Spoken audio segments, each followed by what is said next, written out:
And we are live. Hello. Hi, guys. Hello. Hi. Hey everyone. How is everyone? Little tired. Good. It's been a day for everyone. I think the heat. It's a quarter till everybody- 11 for me. Yep. Yeah. Yeah, it doesn't help that it's been really freaking hot. So, Oh, yeah. yeah. Yeah. But Yep. we're here. We're live. Welcome, guys, to our brand new show. Wow, we're starting off great. Show. Tales of the Outer Rim. It is a Star Wars 5e game. It's actually pretty similar to D&D as far as the layout, but definitely some differences. Those of you who have been watching our Mass Effect show, it's pretty on par as far as the power level, but it'll be very interesting. So yeah, I'm gonna try to be a little bit quieter because I can hear myself in the other camera. So I apologize, guys. But yeah, so this is episode 1. We are planning on doing this about every other Thursday. So keep an eye out, and may have some more people joining in the future. But I also promise I'll have character art when we come back next episode. So just stay tuned for that. But for now, yeah, sit back, relax, and enjoy the Tales of the Outer Rim as the bot goes ahead and takes us on this journey. So whenever you are ready. You're muted. Muted. It's not of a whole roleplay show unless someone's Well, muted. we're in the same room, so there's going to be a little bit of microphone shenanigans. Yes. So once more, hi everyone. Welcome to Tales of the Outer Rim, TOTOR for friends and family. We are going to be having a little bit of fun. As Laura already said, this is a D&D-like system, so for those of you who have played D&D, you'll be quite familiar with this. We are going to start our little show here today. Actually, you know what? Before we even get started, well, you guys can see our names, but why don't you guys very quickly give us maybe just the name of your characters, their species, and maybe a little quick what they look like, just so we don't interrupt the flow of the story too much once we do get started. Yeah, let's start with you, Tim. Oh, okay. I'm going to be playing Navi. She is a Miraluka consular. She is, let's see, about 6 feet tall. She has very white gray hair that kind of starts to transition into blue streaked hair, and then gets almost solid blue towards the bottom. She's wearing a pair of pants, kind of the typical belt with all the pockets in it that everyone seems to have in Star Wars.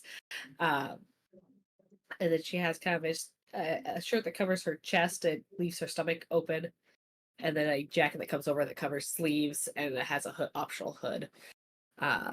The pants are kind of similar blue to her hair, along with the chest piece, and the jacket itself is kind of a grayish color. But every once in a while you'll notice her hair is also long, and it has some beads that come off to the side, but it's pulled back in a ponytail. The beads are towards the front.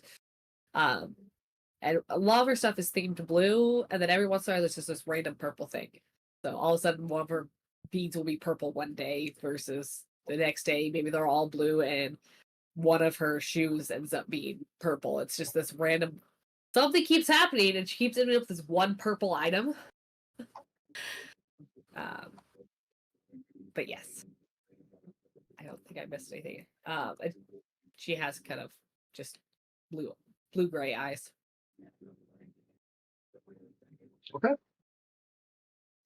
Mr. Tiger. Cool. Okay. I am going to be playing Orta Nai. He's a Drathos Guardian. Overall, a very sort of bulky build with royal purple skin and a how to put it, dark green eyes, almost like foresty green, and always sort of has a bit of like a gas mask on to protect the overbite that he kind of was born with, being of the Drathos. Yeah, he has a very bulky build. He's built very strong, sort of like sturdy like a tree, I guess would be a way to put it.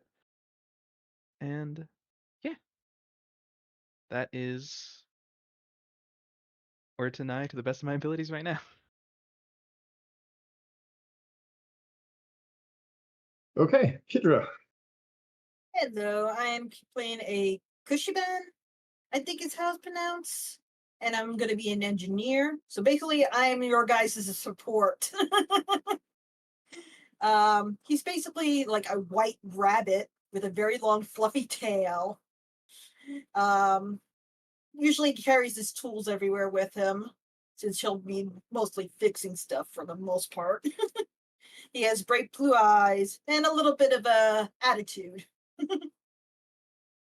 due to being overworked so much.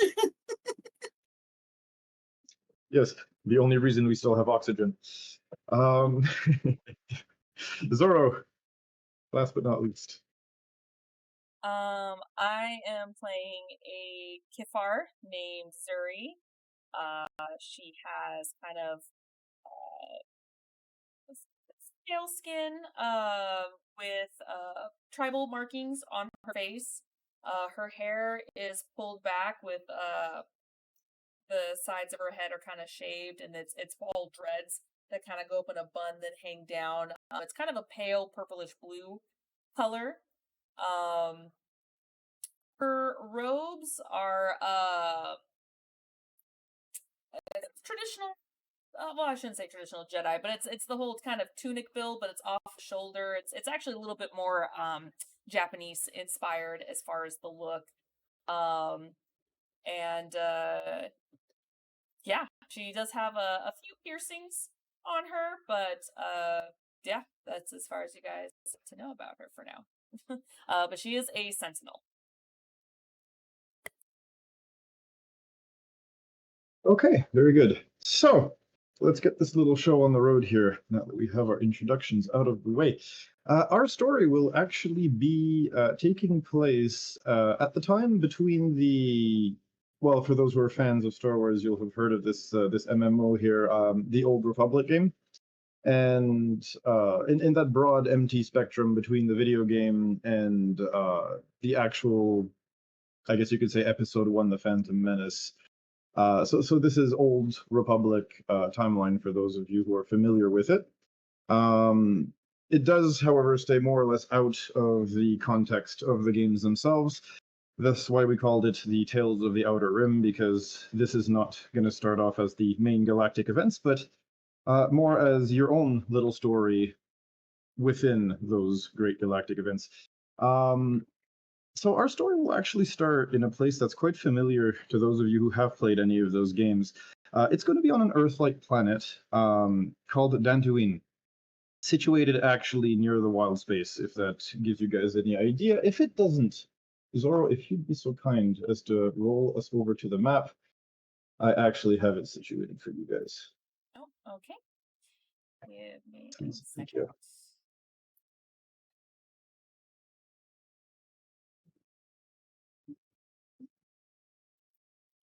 We're on the primary map for now. Oh, yeah, let me just drag you guys over. There we go. That's on.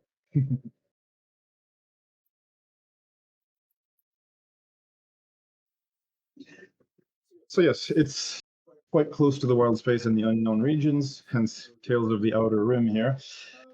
It's actually a place that has been, one sec, I'm looping through your microphone. It's a place that's actually been very often home to a Jedi Academy, actually. In the original Knights of the Old Republic game, it's actually was destroyed and then rebuilt and then destroyed again. So it's a place where the Jedi do like building an academy. And that academy was eventually rebuilt once more. New Jedi apprentices, masters were brought back to said academy to repopulate it. And once again, the Jedi have been thriving. They're teaching their apprentices how to live in harmony with the Force and perform their duties as Jedi Padawans, and further later as Jedi Knights. So you were all brought here through your own set of circumstances, which I won't spoil right now because there are some juicy bits in there. But you're all part of this academy, and here's where our story is going to actually start. This particular morning, you're awoken by a hollow message in your respective rooms that actually ask you to come before the Academy's masters, or Council of Masters, if you want to call that. The image itself is of a stern, old human male here, Master Ordo Reslik, who you know is actually a council member, and he's asked you guys to show up to the audience chamber where the rest of the masters are waiting. And this is unusual because usually in the morning you'd wake up, clean up, go have breakfast, and then go about your businesses. But today, no, you're actually summoned there first thing in the morning. That red light is beeping on your various holopads, telling you it's a real urgent message and you have to take it. And again, you're being summoned to that audience chamber. Little description. Yeah. Yeah, ain't on the clock yet. Snooze. Okay. All right, well, you hit the snooze button. The rest of you, do you take your message? Yes. Yes. Yes. Okay, so for everybody who's more not... minutes. For everybody else who's not unionized, you take your message. And again, like I said, it's Master Ordo, and he does say, Padawan, Jedi Knights, I'm sorry for sending this message so early in the morning, but there's a situation of the utmost importance that requires your attention. Rest assured, if this was not important, I wouldn't be summoning you first thing in the morning, but as soon as you get this, please, come to the council chambers. Thank you. And the message cuts without any further explanations. If your characters are minimally sensitive, and I don't even mean force sensitive, I just mean people relations sensitive, you can easily tell, because he's not hiding it, that there is something bothering him. He is actively worried.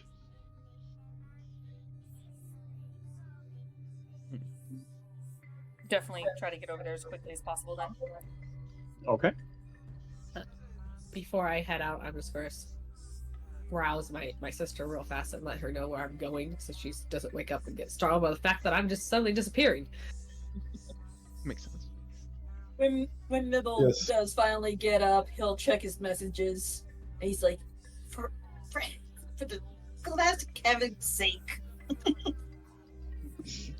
Orta was already up for an hour by that point, so he was pretty much ready to go. He just finished his morning routine, so he'll head out once the message is received. Very good.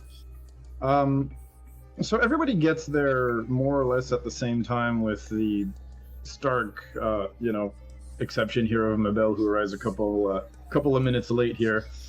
Nibble does have a cup of coffee in his hand. Priorities. What do you want? So, despite the, at the very least, very verbose good morning that we'll call it good morning that Mabel expresses here, Master Ordo actually looks at you guys and even looks at Mabel and will actually smile with all the compassion and patience that a Jedi Master would normally have here. And he's going to smile and say, Mabel, a pleasure that you would finally join us. Yeah. Make it quick, because I got a lot of work to do today. Well, I'm afraid, unfortunately, that your workload is only going to get heavier today. Ah. I know. My apologies. Yes, you'll be paid for overtime. He looks He looks back at the rest of Double you. time stay. He looks back at the rest of you, pre-labor, I guess you could call it. And he smiles and says, well, I'm very sorry to, once again, disturb you from your routine and your training. Zip. But in this particular situation, there is a bit of an emergency, and I do need a little bit of help here, as all of our other higher-ranking masters and Jedi Knights right now are otherwise occupied. There was another one of our Padawans. Her name actually here. Her name was Aliyah Bonti.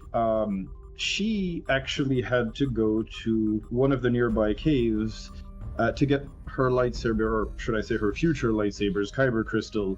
She left yesterday, and during roll call this morning we realized that she had never come back.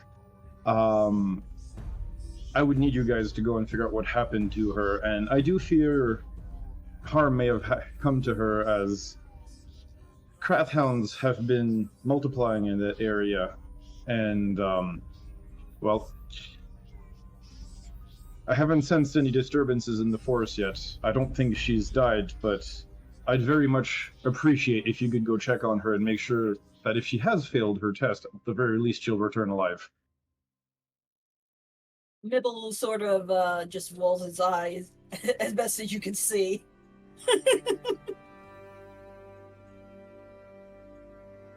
Yes, I know that's not usually your tasks, but as I said, we're somewhat short-handed, and, well, we know you're very dependable, Mabel. I'd very much appreciate if you could keep an eye on the other three. Not He their smiled. babysitter, but as long as I'm getting paid, fine. I appreciate that. He gives you a smile, and let's just say you can see that he's repeating the Jedi Code in his head here, trying to keep his calm. He's gonna turn to the other three more, we'll say, the other three Force sensitives here, and you guys get a little image in your head almost of the path that it'll take you guys through the plains of Tatooine to actually get to the cave here. Yep. The thing about Tatooine here, so a little bit of the planet's ecosystem. It's an Earth-like planet. It's a lot of plains. There's a few mountains, but they're very think hills, but that are made of sheer cliffs. So it's not like big mountains like you would have on actual Earth. Water bodies do exist, but they're again a little more few and far apart than what you'd have on native Earth here. And as far as the fauna is concerned, the most dangerous animal you'll usually bump into is those Krath hounds that he has mentioned. If you want to know what a Krath hound is, think of a mix between a hound dog, big dog, and a very angry goat with the horns and the extra fur on the chest and head. And you have more or less of an idea of what a Krath hound looks like. Think front of a ram, body of a dog, with pointy serrated teeth. Oh, lovely. Yeah, they're usually not that dangerous or problematic, except when they're allowed to breed and their population starts to grow out of control, which actually, can you guys actually roll me really quickly, sec here. Oh god, fresh rolls of the campaign. Yeah, This right? sets the pace of everything. No. This is just to give you guys a little hint on something that's going to happen later. Just need 2 seconds, because yours truly... There we go. Can you guys give me a nature roll, please? Nature. Nature. Ooh, I am proficient in that. Aha. 21. Very nice. Got a 15. Okay. 13. Okay. Oh no. Oh no, Zara, what'd you get? First nat one of the campaign. Oh. This Maybe sets it'll the work out pace like for the our other whole game where journey. I'm Check our eyes, we all- just focused on, oh no, we need to help this person. I am distracted. Yeah. So in this particular situation, actually, then, those of you who rolled over a 15 in nature, you'll actually read between the lines here and know that if these breed to the point of becoming a problem or a threat for, we'll call it the sentient population of Tatooine here, which, let's be real, more often than not is farmers that live on secluded estates with their families. But yeah, if they become a threat for sentient individuals, it's usually because there's what you would call a Krathound matriarch nearby that's breeding like crazy and basically pumping out the population, we'll call it that. Increasing the numbers in a way that is... Breeding we'll like say- rabbits.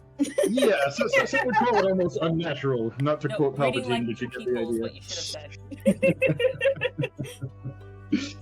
But yes, so yeah, you two will have an inkling that if that's the case, there may or may not be a matriarch nearby.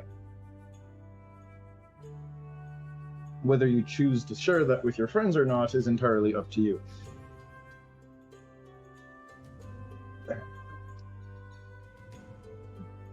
Okay. Master Order will obviously dismiss you guys, but not before adding, I mean, and then this is, of course, merely a suggestion, but if you guys are willing, please do yourselves a favor and make sure you stop by and talk to Master Garm, as I think, and you can see he's kind of hesitating and he kind of looks to his right, and like he's trying to feel something in the Force almost. And he's gonna say, I think he's awake. And he should be tending to the armory right about this time.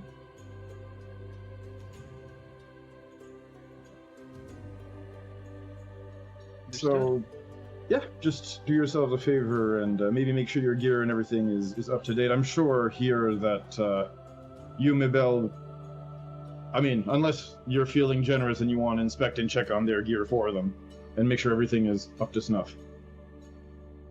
Meh. No overtime? Master Garm it is. He points you guys in the direction of the armory. Mibble is still not fully awake yet. He takes more sips of his coffee as he meanders away. May the Force be with you all.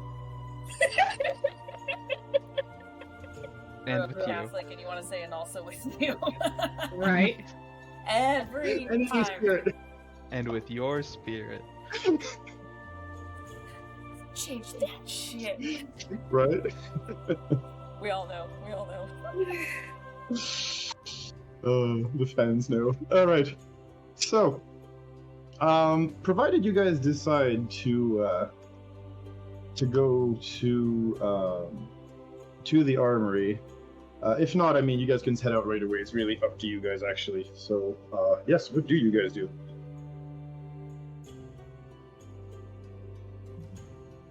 Do we have a mode of transportation of traveling over, or are we just walking?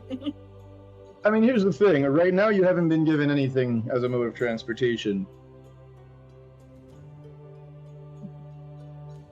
Though, those of you who've been here long enough, which is the majority of you guys, would actually know at this point that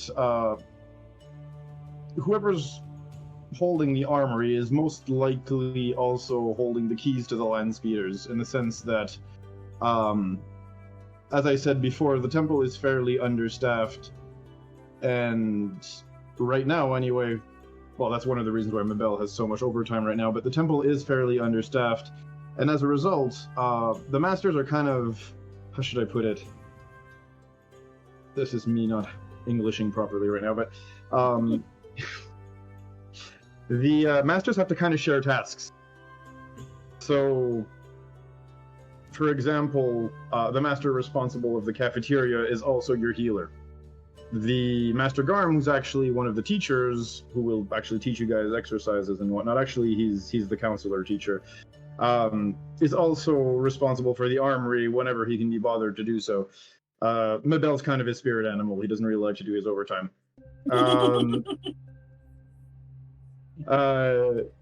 Master Ordo himself, other than doing the monumental task of running most of the paperwork and all the administrative stuff for the armory, is also the teacher for the Jedi Guardians. And there hasn't been a proper teacher for Sentinels here for a long time. No, I'm not discriminating against you, Zoro. It's just the way the dice decided when I rolled to see Fair, what that's kind of fair. staff members would be missing. But the other Jedis do the best they can to try to teach you guys and kind of share the responsibility. As right now, yes, there's only 3 masters that are really present. The rest of the better trained and or important members of the academy have actually been called to the war that is currently raging between the Old Republic and the Sith Empire. So that's kind of, like I said, why you're having this little understaffed problem. So yes, the real question is, do you guys just head on out on foot? Do you guys decide to go to the armory? Do you guys decide to honestly, this is how I run my games. It's a bit of a sandbox. I'll give you guys pointers and potential directions, but you guys are free. You guys can go tomorrow and open a bakery if you want. So my question is, what do you guys want to Through do the right campaign, opening up a candy shop. That's it. now? There you go. Mibble will go over to the armory. He doesn't want to walk. He definitely is going to see if he can get one of the land scooters or whatever. Yeah, definitely want to head over to the armory just to make sure we have everything we need, knowing we might run into a bit of trouble on this trek. Orta's gonna let you all telepathically tell you all that he's gonna head to the library and let the person running there know that he's going to be taking care of this today, and he'll step in to finish his tasks once this is done. Okay. And then head to the library and do just that. Okay. So yes, that's actually one thing for Ortanai. He's usually the assistant librarian at the or archivist, if you want to call it that. As you know, it's not really books anymore; it's all holo records. But yes, you're the he's the assistant archivist of the academy right now. So yes, we're basically so low on staff that we're sending the librarian out to do field work.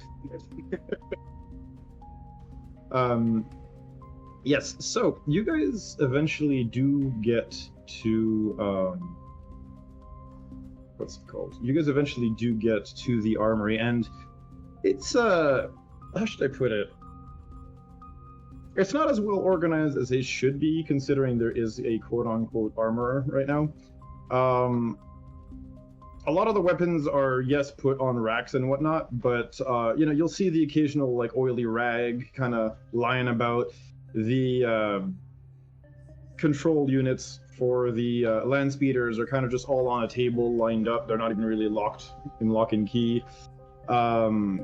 The training dummies that are used to shoot weapons are kind of just lying around there.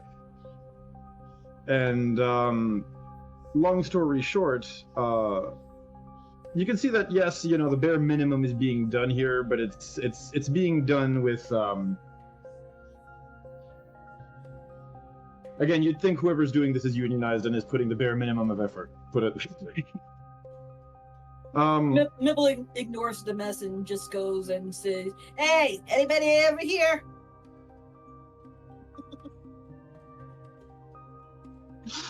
If not, I'm just taking this land scooter. You hear a few objects kind of clink and clank behind one of the corners of the armory, and a figure walks around said corner, and it's a figure that actually Tam, your character, would know about because he is also a Miraluka. So if you guys want a quick description of him, he's one of those relatively tall,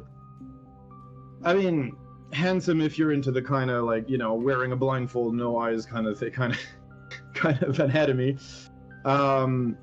And for a Jedi, how should I put it? He has this fairly ascetic look, even by Jedi standards, in the sense that, you know, his body is muscled, but it's wiry, it's thin. His robes are frayed, but that doesn't seem to really bother him all that much. So if you look like around the sleeves or the tunic part of the edges of the tunic part of his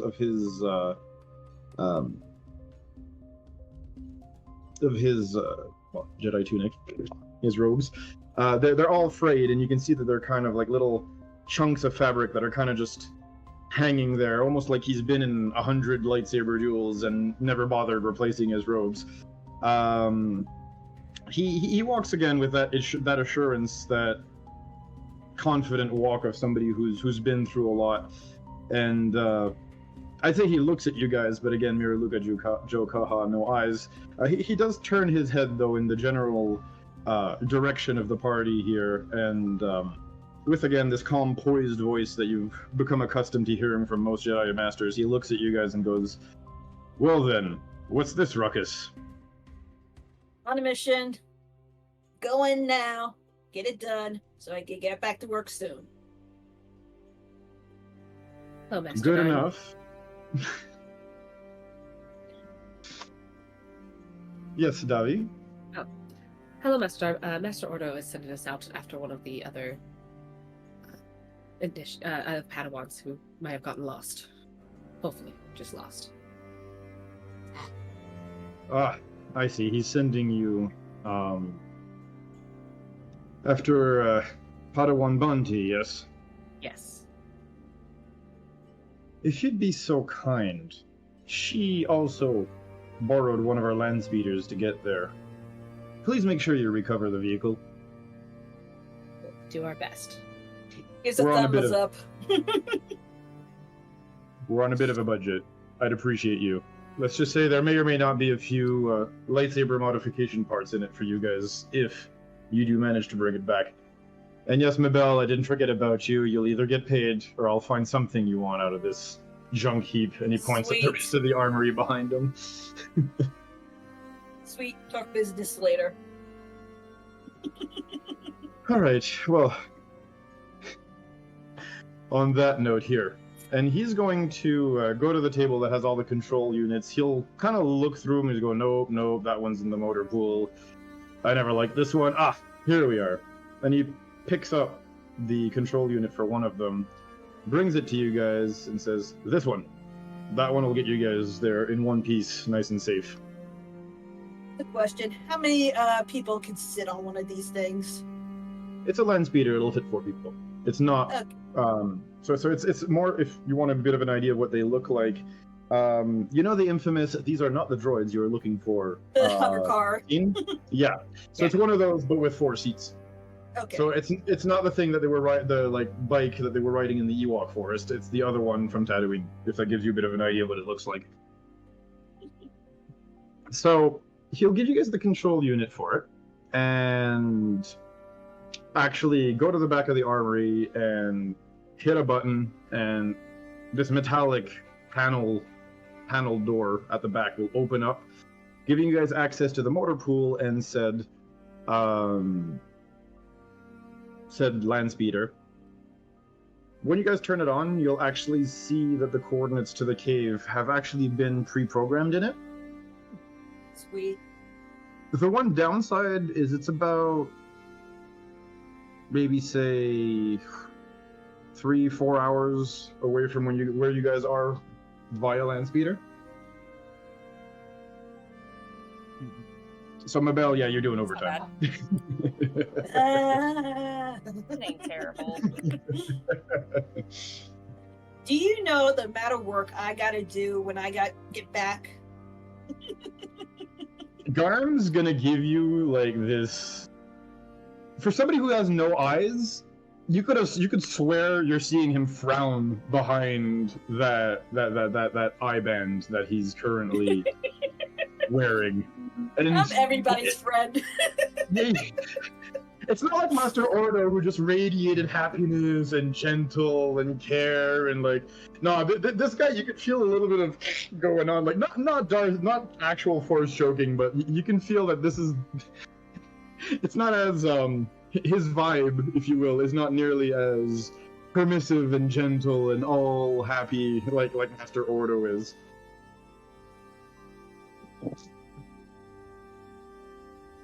And this character. and he looks at the rest of the armory and he says, and you think, I don't have any work. Come on, get to it. He points at the land speeder. Yeah. So Mibble will take the controller and hop in. Okay. Orta will probably have just gotten back from visiting the library at that point and give a bow to the fellow taking care of the armory. Yes, Master Garm. Master Garm. There you go. So one little thing about Mirror Lucas is because they all see through the Force and everything, little nerd parentheses here, it's actually rare for them to have family names. They all consider themselves part of the same one big family kind of thing. It's a weird cultural thing. Full house. Yeah, exactly. One of us, and all that stuff. So, yeah, it's most Mirror Lucas will only have their one given name. Yep, fun little parentheses. So yeah, at this point, you'll actually have Master Garm giving you guys access to that. You'll hop into the land speeder, and I'm assuming you'll head on out. Mibble sort of turns to the rest of you and says, "Hurry up already! We don't have all day." Oh my.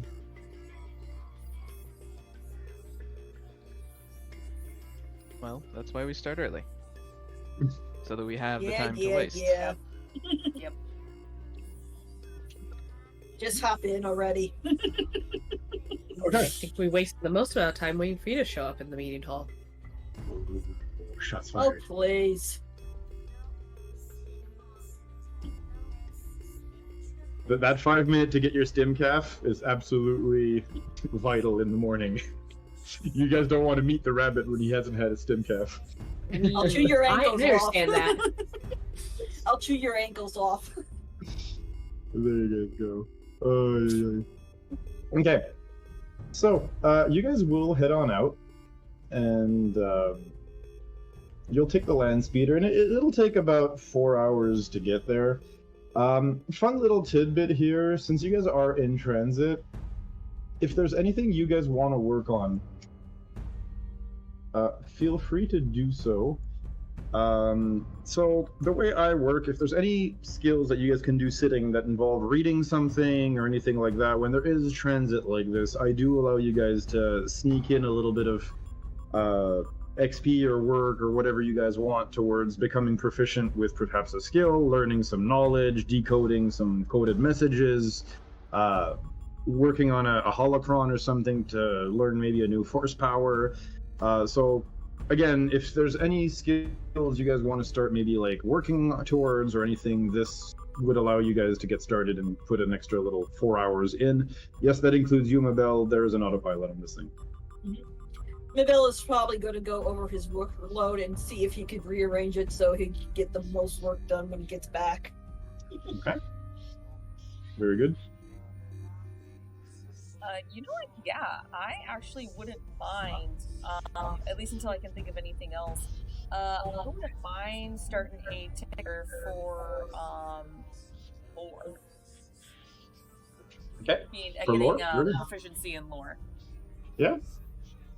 Yeah. So that's something you can Probably has a easily do. That's something you can easily do actually even with your data pad. So think of your data pad like a cell phone that has access to internet and everything. You guys can basically use it to do anything that is that's like surfing the internet, or even accessing the Jedi archives here and reading, reading lore about the planet or about anything that you can find in the Jedi archives. If there's actually a specific topic you can think of at some point, just let me know and we can have it be that this is what you worked on a little bit. Yeah. Are we doing Rojan's rules, or do you have your own set of rules for how the proficiencies work? It's usually similar to that. What I'll usually do is my average I'll ask is about 30 hours. And then once you've put the 30 hours in, I'll consider it proficient. If you want expertise, I usually ask for double that. Oh, okay. That's very close to what similar Rogan does. without Yeah. rolling. Yeah, he just does rolls, Yeah. but it's very similar. No. Mhm. Yeah, okay, yeah, so since we have 4 hours, that is what Yuri's actually going to focus on. So she's kind of locked in her dad,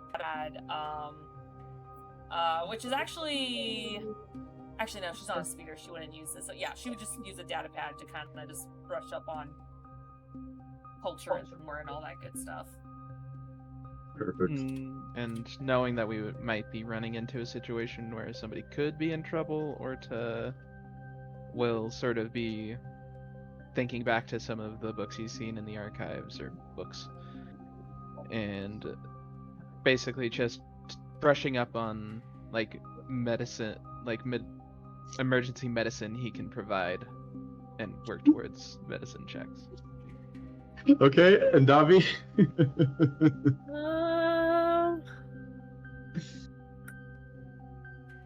I mean, you can take a short rest. It's 4 hours.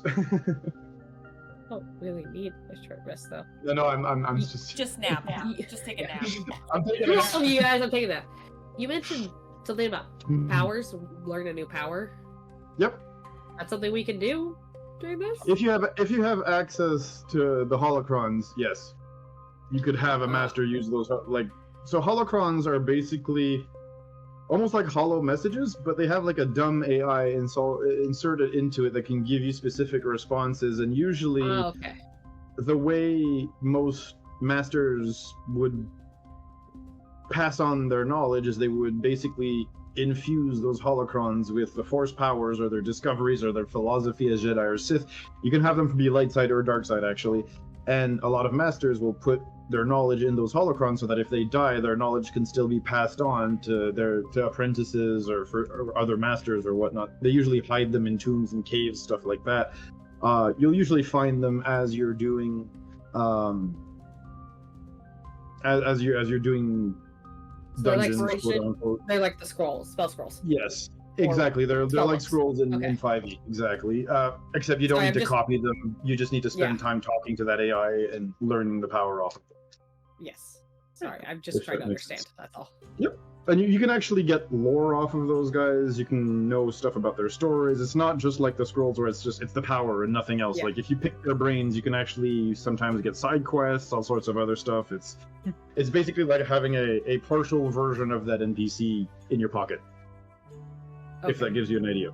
Yeah, it does. Perfect. Let's start.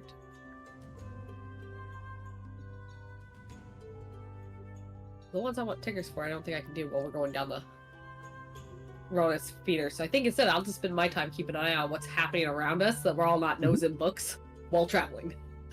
It's just all of a sudden we just hear explosions off in the distance. We look behind us, and she's just like, "I'm learning how to blow shit up. Leave me alone." Why is the land speeder missing one of its thrusters? Don't tell me that. Now I gotta go. No, just no. So nobody here saw what happened. As you guys are about 1 hour out, back at the academy in the armory, Master Garm kind of like face palms and he goes, "Crap! Forgot to give them the med packs. They don't need it." Motherfucker. Oh, poor Zara, that probably hurt. So I was like, "Damn it! You didn't give us my potions." This is what I get for trying to finish the rest of my character sheet. Damn it! Okay, so as you guys arrive 4 hours later by the cave, you'll actually see that there's.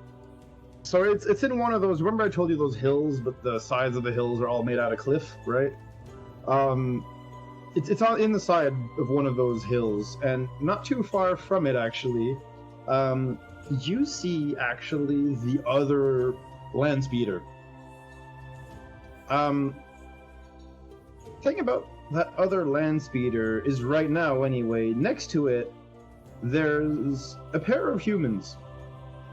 And you can see that they're armed with blasters, and they're basically rummaging through the land speeder, and you can see that it almost looks like they're basically stripping it, I guess you could say. They're taking anything of value out of it and also trying to like take apart the different like armor platings, thrusters, whatever, and they're just trying to like basically part the damn thing. Oh, you have got to be kidding me. Alright, what's going on?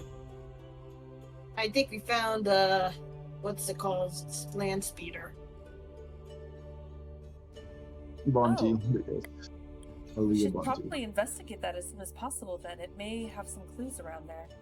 Yeah, but look what those people are holding. I Sorry, don't know what are they about you. holding I don't know about you three, but I ain't no fighter. If things get out of hand, it's on you three.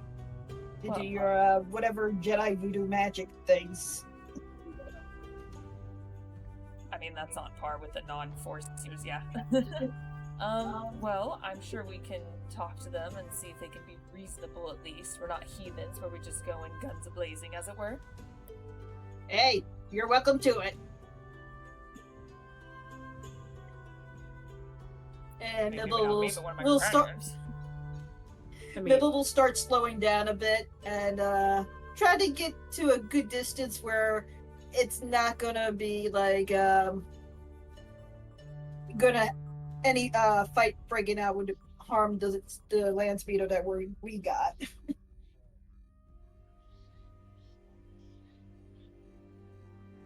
Okay. So, do you guys just like walk up right to them? Do you guys call out to them? Do you guys try to sneak up on them? What are you guys doing exactly?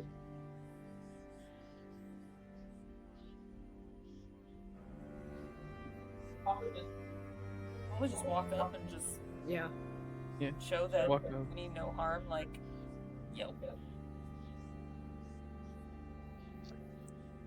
Okay. Excuse me, hello there.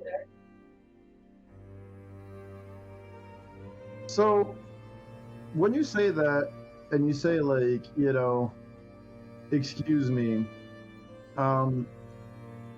you see them both like jolt, you know, like a kid that's had their hand caught in the cookie jar. And they look at you guys and it's like, it is common, you know, basic, galactic basic if you prefer, which in D&D would be common. But it has this like heavy farmer accent almost. And they both look at you guys, and the bigger and clearly most probably dumber of the two kind of aggressively postures and goes, "What do you want?" Yeah, Nibble is staying far behind everybody else. Ignore that. I just push buttons. It's all good, it's all good. Well, these I'll roll 20. These sheets are much like the Mass Effect ones where you have to like hit the edit button in order to read them. on your Yeah, spells. yeah. I keep messing that up too.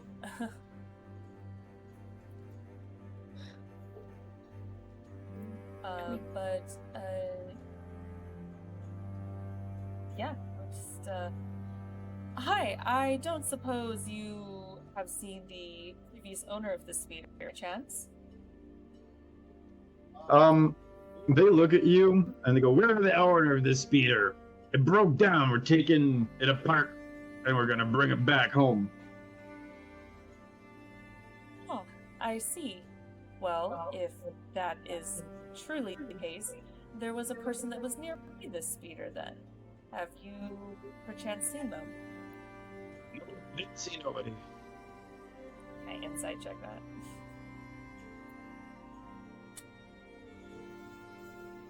Insight.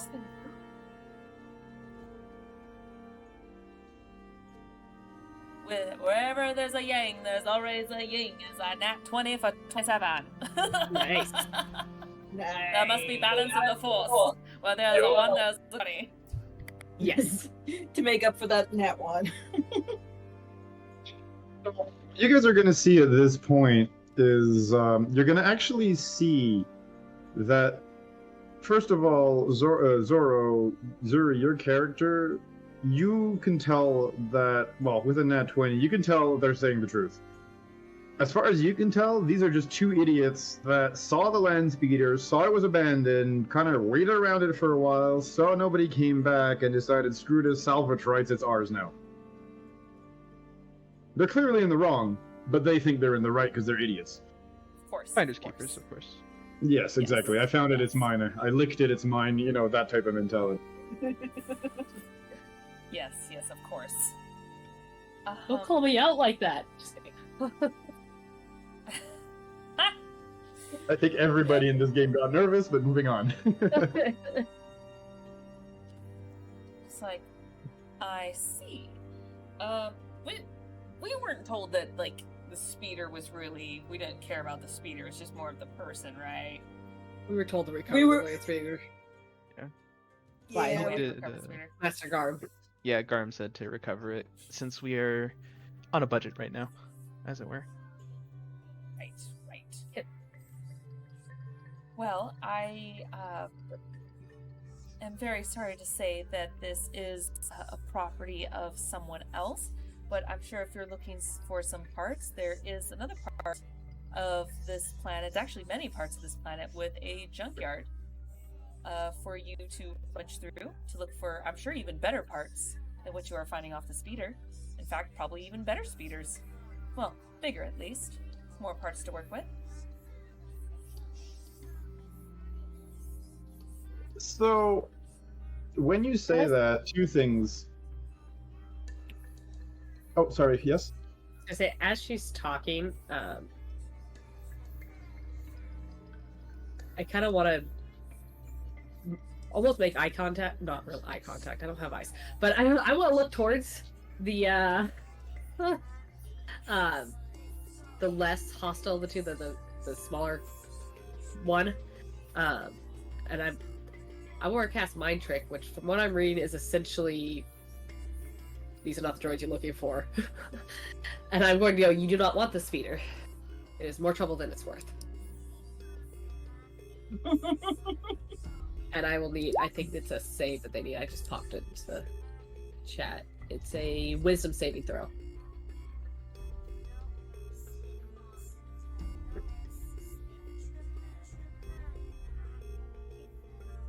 Okay, and what's your DC? 14.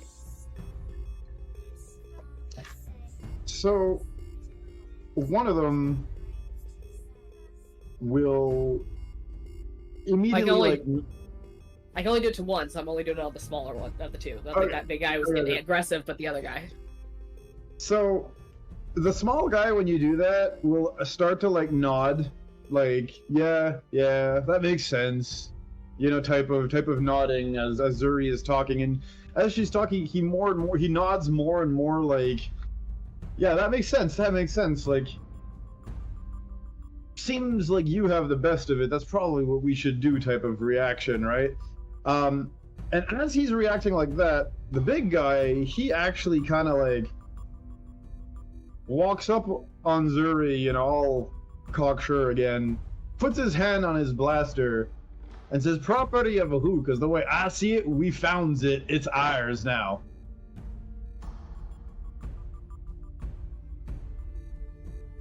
Can I do a persuasion check or something? Just kind of convince them, well, again, there is this scrapyard that will have potentially much bigger speeders to do it. Oh yeah, for sure. For sure, you one. can actually do this as a persuasion check. Go for it. I'd even be willing to point them out to you so you can have more to work with than this little thing. Let's see here. Persuasion. That's crap. Okay. Not terrible. 14? Okay. Let's see. Could be worse. Nope. He nods and kind of backs off a little, backs down. You guys have successfully bamboozled them to the point where they don't even really realize that if it's a scrapyard, it probably belongs to somebody, which means they'd actually have to pay for those parts. You know what I mean? And they kind of nod and even take up Zuri on her offer to point out where the scrapyards are. And then they will eventually hop in on their own vehicle and head in that direction, leaving what's left of the parts of this original of Bonte's land speeder there, along with whatever they salvaged off of it, which seems to have been kind of shoved into the equivalent of a duffel bag. If you guys want to, you can check. Go for it. Mibble will immediately run up to the speeder and start checking it out, seeing how much time it would take in order to repair it. You can see that they did about 2 hours worth of damage to this thing. It would take somebody of your expertise about 2 hours to put it back together. Probably a little less if you roll high. Yeah, so Mibble sort of like curses under his breath. Is like, this may take a while to fix. How far is the cave from here? Or do you want to search this area here to see if your friend or whatever is around? I mean, it doesn't hurt looking around for clues, if there's some clues that were left behind at least. I think they were While you're focused on the doing that- speeder, so if Yeah, nothing while else, you're doing look that, I'll around. fix this thing best I can. Probably want to spread out a excellent. little bit from the speeders so that they probably trampled over any tracks or anything that were left directly by it. My thoughts exactly. Yeah, so Mibble's gonna start trying to work on the speedster a little bit. So, in this particular situation, give me a second. Here we go. In this particular situation, for Mibble, I'm going to ask you real quick to give me a technology roll to repair this thing. I think I have Um, expertise on that. For the others, if you're going around looking for clues or looking around, please give me some investigation rolls. And we will go from there. 26. Okay. My dice are just not good at today. It's a 9. It's a perception, right? Investigation. Investigation, okay. You're muted, but I got someone else. I got an even 10 on the investigation. Perfectly mid. And I got an 18. I rolled Okay. high, thank God. So a few things are going to happen from there. Mibble, first of all, I mean, with the genius that you are at fixing anything technology related here, as you know, let's be real, this is your wheelhouse, and you did bring your tools with you, as you drag them everywhere you go. You will actually repair this thing in an hour. You'll fix two hours worth of damage in an hour. You're that good.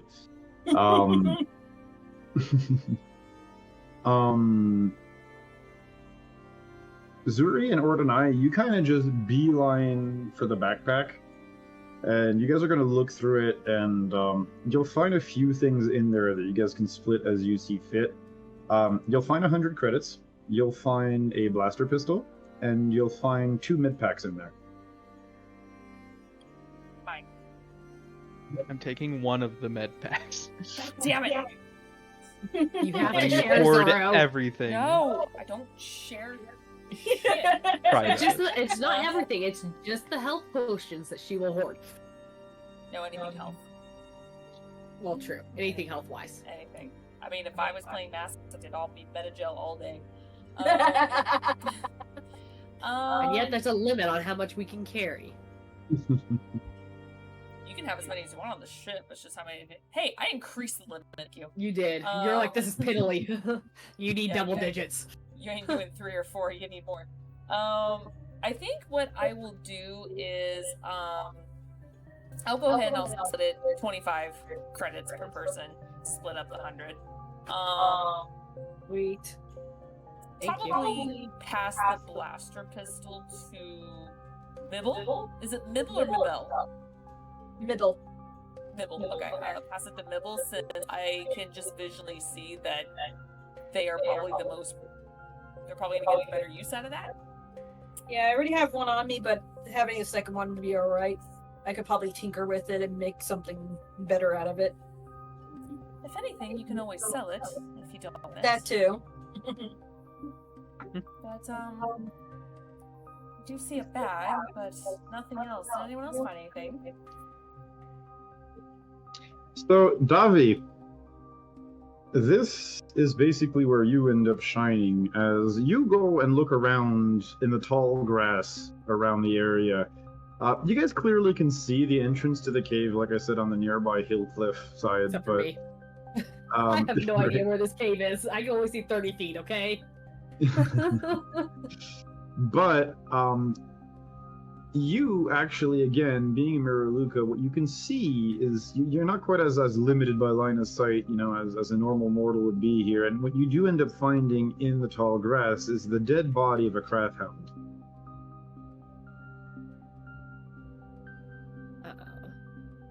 I'm gonna keep going, and I'll make sure as I'm going that within my 30 feet, I will keep scanning around me just to make sure there's not more Krathhounds to pop up, since it's a living being and it will have a little bit of a glow to it.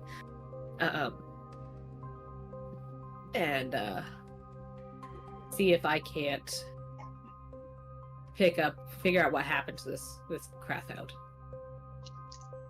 So you look around, and oddly enough, it seems to be the only one there. Can you give me real quickly here a complimentary check here? Give me a medicine check, if you will. Start those. It's gonna be a 21. Okay.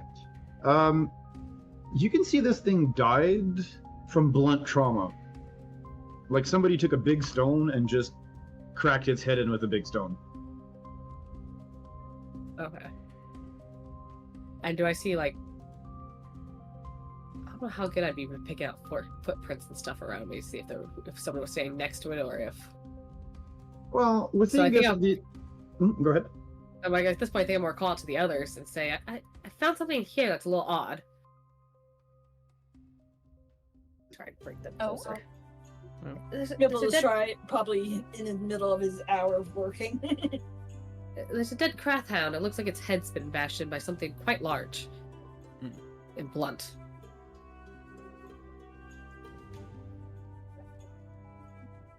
I can't quite tell. I need some help telling if there's footprints around it or not. But it's a little harder for me to discern that. So if you guys look on your map real quick, you'll see a picture of what a Krathhound looked like I threw in this token. Oh. Oh, there it is. Do they scream like goats too? They do now. Some of them do. There's a subspecies of screaming Krathhounds. Fainting Krathhounds.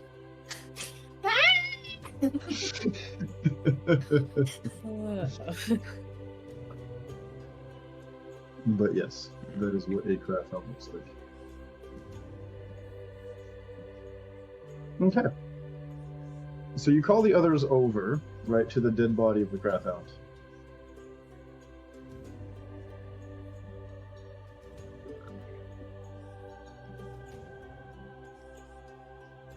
Does anybody want to do anything with regards to that when you see the dead body of a Krathhound on the floor? I'll investigate it. Okay. See if I find anything on it, really. Okay. So there's an investigation? Another investigation. If you want to look around for more clues, yes. If you want to figure out what happened to it the same way she did, that's medicine. I mean, I did share what happened to it. Alright. So I don't know if you want. I mean, if you want to do your own check, please be my guest. But Yeah, I'll do medicine just to kind of get more in depth. Oh my god, Dice, you're done. I'm done with you for the day. In jail. Off That to was jail. a 6, 4, and 11. So yeah, I mean, you can tell its death was violent, and there's no like blaster marks or anything, but you're not too sure how it died. Well, it's nasty, whatever attacked it, that's for sure. there like a large rock nearby or something? Can I tell what it was hit with?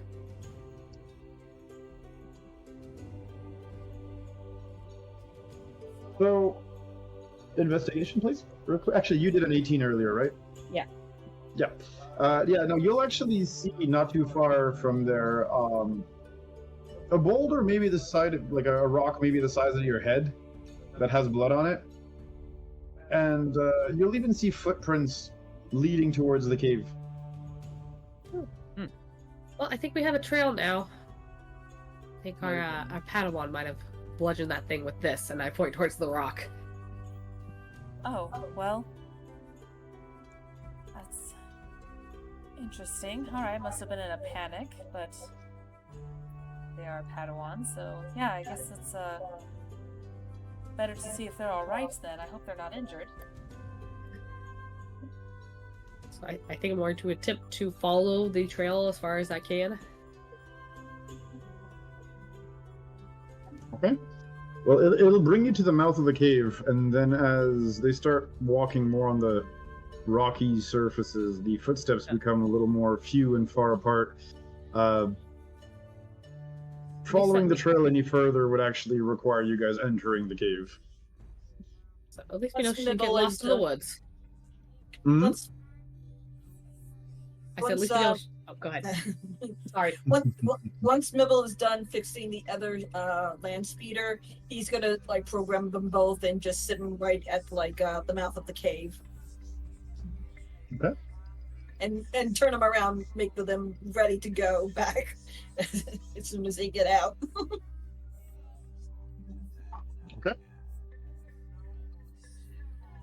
At least we know she didn't get lost in the woods and she made it to the cave. Certainly shrinks the search area. Best bet to look for sure. We can continue repairing that speeder when we come back, if you so desire, Mibble, that we can... It's already Find been out what's going on. repaired. Oh, why? Alright. You are a bastard. That's amazing. Yeah. Don't lie to me. I'm being serious. I've never seen anyone work so quickly on one before. I've Now you're brown It's not nosing. sarcasm. I think she was just I mean, trying to give you a compliment. I mean, it's white tribal paint, but The only time people give you compliments is when they want something in return. I don't know you enough to want something in return. I don't want anything other than I think you've been around the wrong people. nothing, actually. Yeah. Yeah, give it time. The moment where your character wants to go, who hurt you? Yeah. Damn, Life- you live like Life this? hurt him. Someone cynical. Just kidding. I mean, yes, but just. Yeah. Well, shall we continue into the cave here? You guys first. I ain't no fighter. I'll take the lead. So, following the lead of our definitely brave and looking like he's been spending all of his time at the gym librarian here, you guys will enter the caves, and at this point I will be moving the banner over so as to give you guys access to the caves map. There it is.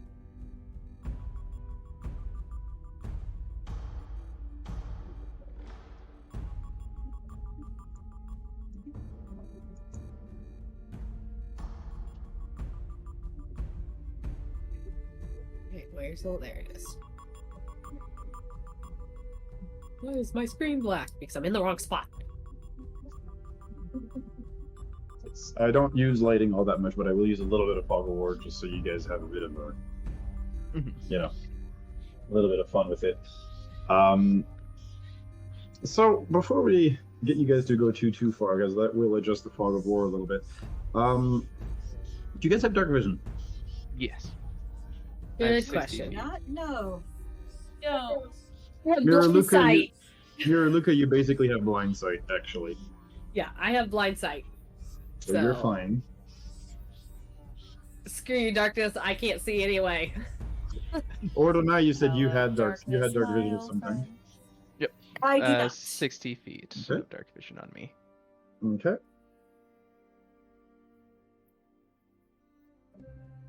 Why does this make me real tempted to just sit here and ask, was everyone glow in the party glow? I'm not gonna do that though. I mean, Where's I the have fun a in that? way. I have a way to see. I'm just trying to remember what it's called. It's basically a flashlight. Glow rod. There you go. It's a 20-foot radius, and let's see, of dim light. Oh wait, you can see up to 20 feet, and then 20 feet after that is dim light. So it's 40 feet total, technically. So since you said you had dark vision 60, right, Tiger? Yes. Okay, so what I'm going to do is I'm going to give you guys Tiger's field of vision, assuming he, let you guys know if he sees anything. Yeah, he would sort of telepathically relay messages. But when it comes to doing certain checks, that's going to be dependent on your individual scores. Yeah. But for general vision, I'll let you guys see what he sees just to make it a little more sensible. So this is how far you can see right now, Tiger, and as you move up, I'll adjust the vision as necessary. What you can tell from where you guys are standing at the entrance here is that the path does indeed fork into two different directions, as you have one going straight north, and then one that seems to bifurcate to the west here. I'd personally say start by going to the left and just go around clockwise. And we will see what we see. Okay. I mean, considering how we don't know what's on either end, unless you're able to see more clearly, or if I can see from the glow, your guess is as good as anyone, so I am alright with that. Yeah, being Mibble cannot see in the dark either. He's probably going to be closest to the one with the flashlight. Makes sense. Okay. He'll also take out one of the blaster pistols he has, just in case. Okay.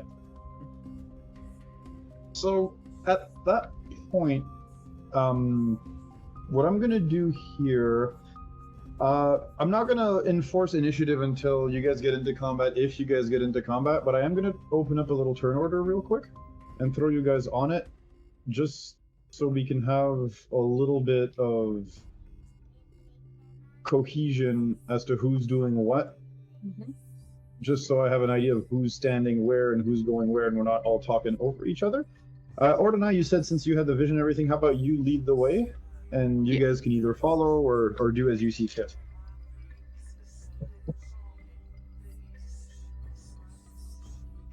And I'll start sort of strolling deeper into the cave. Okay. Making sure to walk at a pace that I don't lose the others, kind of glancing back to make sure that they're keeping up. I'm not Okay. getting lost behind. But I'll be headed towards the left cave entrance. So you guys are following? I'm more follow, but I'm more staying towards the center of the cave, just to. As soon as I realize that it spikes in two different directions, just to see if, with my blind sense, if I can get more of an idea where it's around each corner. Mm-hmm. Clever. Staying like middle back, that way I can at least help defend the rear while have my light to kind of have a little bit of a warning what could be coming up from behind, or if I notice something. So yeah, I'll be kind of middle back. Okay. Just following them. Within your 30 feet of blind sense to the north, you don't feel anything. Or see anything, should I say. Ordinai, however, you are going to see something fairly interesting because I know you can see a little further. It's 60. Alright, so what you can actually barely make out a little further out is that there are crates, cargo containers of sorts, if you will, that are a little further into the cave. I'll relay that telepathically to the others. Feel like it seems like supplies are being stored here by someone. Was this cave known or used in this way that you know of? To my knowledge. But then again, I Okay. don't know this planet very well, to be completely honest. I've never really been here much. I'm mostly stuck around the academy. I don't know much. I'm in the same boat. If you guys want, you can do me a quick little lore check here. Look. Since you guys are new, though, it'll be at a disadvantage. Waste my natural 20 with that disadvantage. Why don't you? Yeah, I got it's a my nat natural one. 20. I got an I 18. got a nat- Damn. I got a 2. I got a nat 1 for a total of 5. 11. Yeah. Sounds about right. That sounds on You par. know- This sort of You thing know what? doesn't pertain to middle. You have no idea who or what or how this has come to be. The only logical explanation Yuzuri might be able to gather from this is that it's probably some smugglers of some kind. Even with my 18? Damn. Okay. You're muted. Oh, you got an 18. You got an 18. Sorry, I did not hear that. Yeah, you actually know my that 11's in that better than case- your 18, bitch. Yeah. Yeah, I was like, oh, damn. You instantly know that this is actually your that it's actually smugglers, and since this is a test that well, not a test, but this is a zone where, you know, Padawans are being sent to find kyber crystals to build their lightsabers, you're actually able to put 2 and 2 together here and go, oh, these smugglers probably come up here, steal kyber crystals, and then smuggle them off-world for whatever reason, or for whatever use. Huh. Actually, I take that back. They're probably smuggling out the crystals. I think I've heard one of the masters overheard one of the masters talk about smugglers in the area taking them. It makes sense if that's what they're doing. I mean, they are valuable. And even looking at those first tools and crates that you see from where you are, or tonight, now that they've said that, you actually realize that some of it is actually mining gear, so that would make sense. Yeah, there is mining gear in there, so that tracks. Yeah. That means this is a much more dangerous trek for us to make to get our crystals now than it used to be. So, Yeah. you guys... Oh, sorry, go ahead. No, that was it. So, do you guys proceed further down that branch, or do you guys decide to go north?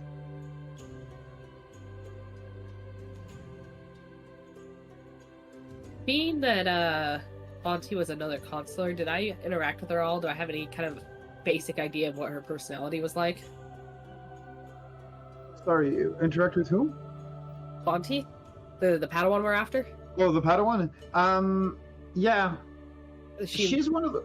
Yep, sorry, go ahead. I was gonna say, I'm just trying to know if I had a feel for if she was more bold, timid, more... No, she's What's- definitely more on the timid side. She's that calm, quiet kid.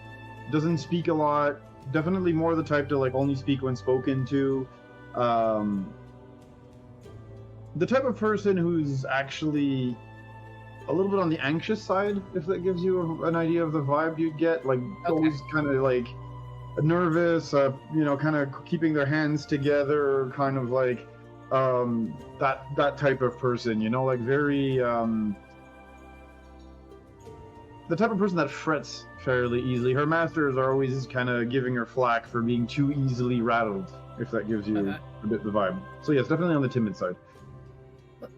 Given that Bonti is a bit on the timid side, I think she'd get awfully worried about the smuggler gear and might actually end up going north.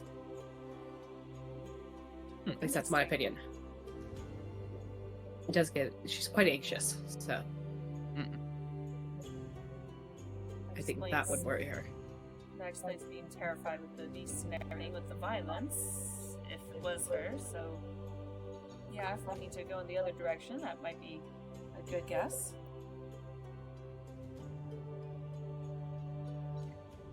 I'm glad to follow your word on that. I'll still let you take the lead. I'll I start. don't want to be in front. I is squishy. Yeah, So- I start headed to the north. Yeah. So when you do, I mean, if you move up like 10, 20 feet north, 10 feet north, you'll see the rest of the cave. So I'm just going to show you the rest of it. As you quietly move up, can you give me a stealth check real quick? All of us, All or of us? Well, those of you who are moving up anyway. We're not following, so.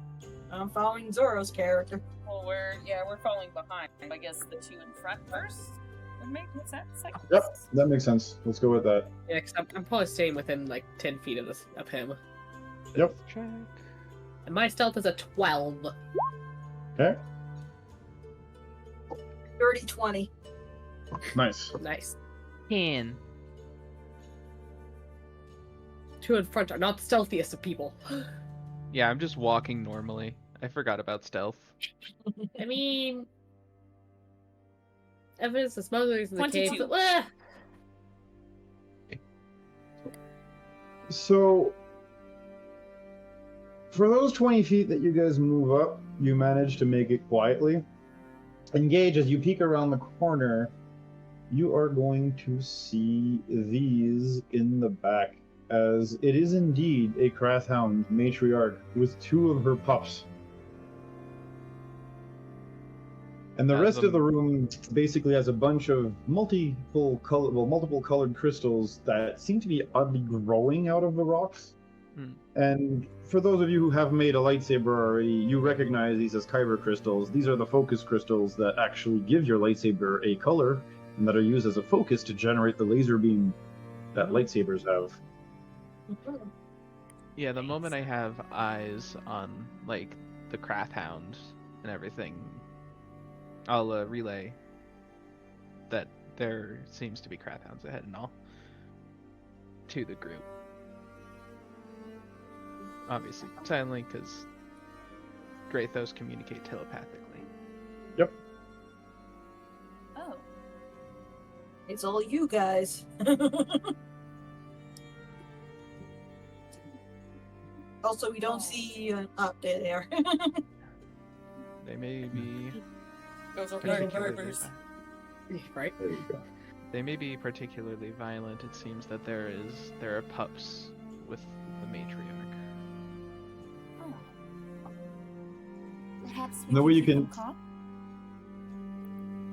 And the way you can tell is the matriarch actually has very big horns and is oversized compared to the two pups. The two pups actually don't have horns. It's a little bit like, you know how like bucks, deers only get their full horns after a couple of years, and when in the beginning it just looks like two little like things sticking out? Yeah. Little horn stubs, if you will, sticking out. The younger Krathhounds are like that. It's just the stubs. Gotcha.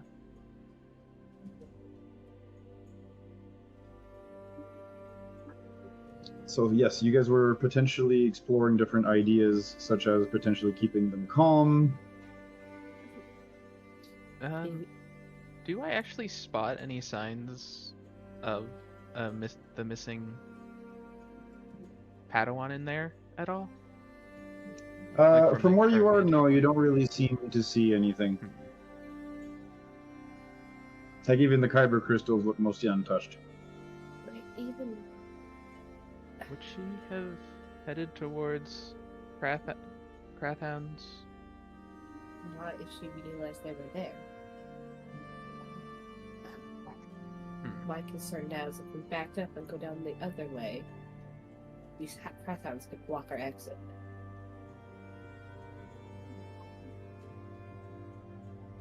So it's a deal with them now or deal with them later. I'm sure we can find ways to get around them and perhaps calm them. Let them know that we are here in peace and perhaps just pass them. Well, I know the trick I did on the boys outside only really works if they're not hostile. Krathhounds are typically hostile.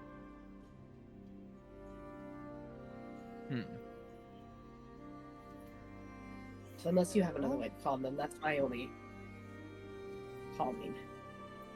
I've never been the greatest with animals personally.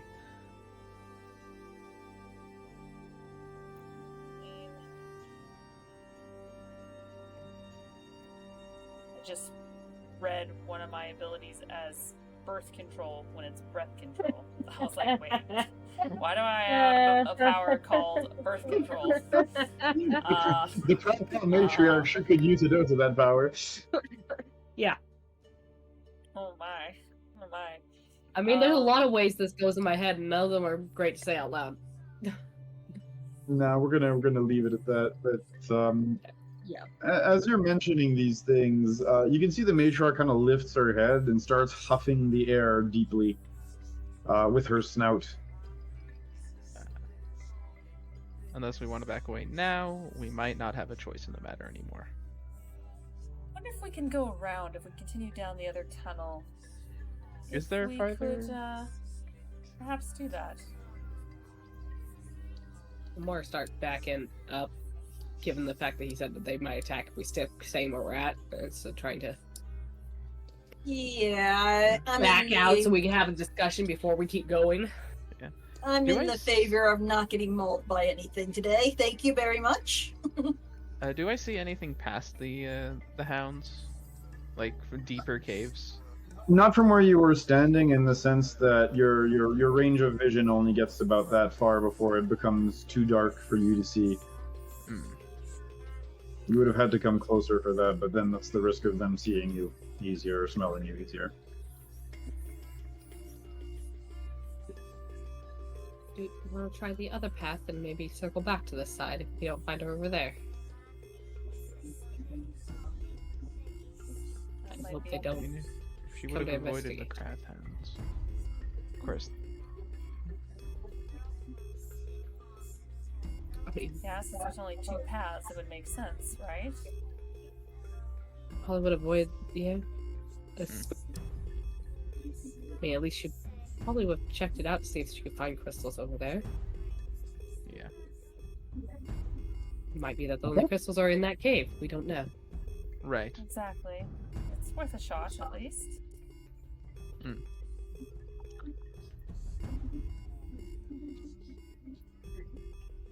So, do you guys explore that left side then? Is that what I'm understanding? Well, I'm understanding. Yeah, Might that be was the the way intent to that I go. received. Yeah. Yeah, head to the left. Yeah, I'm following them.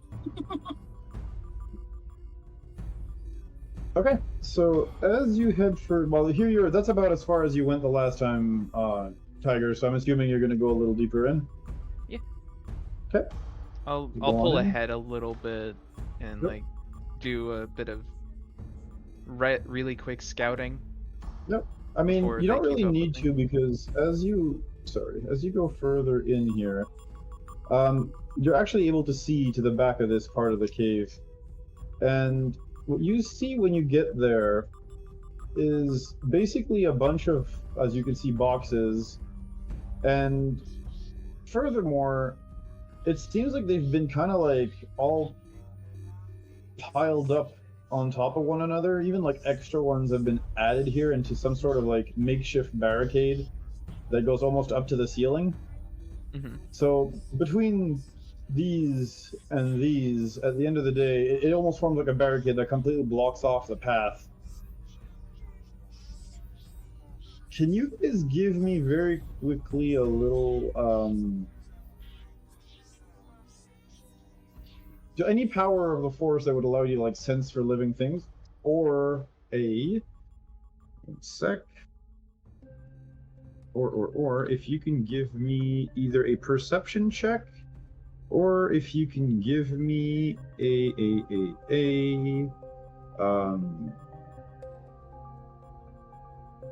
yeah, let's go with those two actually. Insight I'll allow as well actually. Yeah, I have So- I have the empathic feat. I would like to see if I could like basically finagle my way into using it to sort of like feel out for people like Okay. with the force. See if I Can can you latch onto tell- another consciousness. Can you tell me what that feat does real quick? Oh, you It's- and I share the same feet. Yep, Ah, I had a feeling. Basically, you can use your action to try to get It basically means you possess keen insight into how other people think and feel. So Mhm. it's not necessarily a connected situation here, Mm-hmm. but oh gosh, what words do exist? I mean, I do. with this insight feat, what I would tell you is typically when people put up barricades, it's either to Yeah. keep something in or to keep something out. Right. Does he have a chance to tell us about the barricades? I've been able to, like, anybody who's within, like, 30 feet of me, I can telepathically speak to. So as I'm, like, seeing these new things, I'm sort of relaying it to the group with my telepathy. Okay. Because if you told me about that, I'd pull ahead and try and get within 30 feet of the, like 20 feet of the barricades so that I can see what's on the other side. Given Right. that blind sense I don't care about a barricade. Mhm. But I did get a 19 on my perception.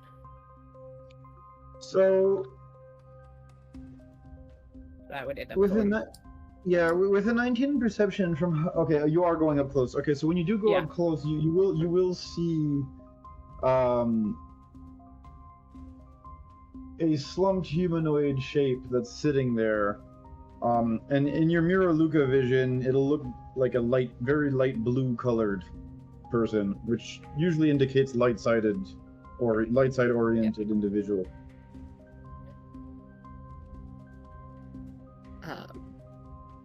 So I'm more Bonte, is that you? So, from the other side of the barricade, you hear a muffled.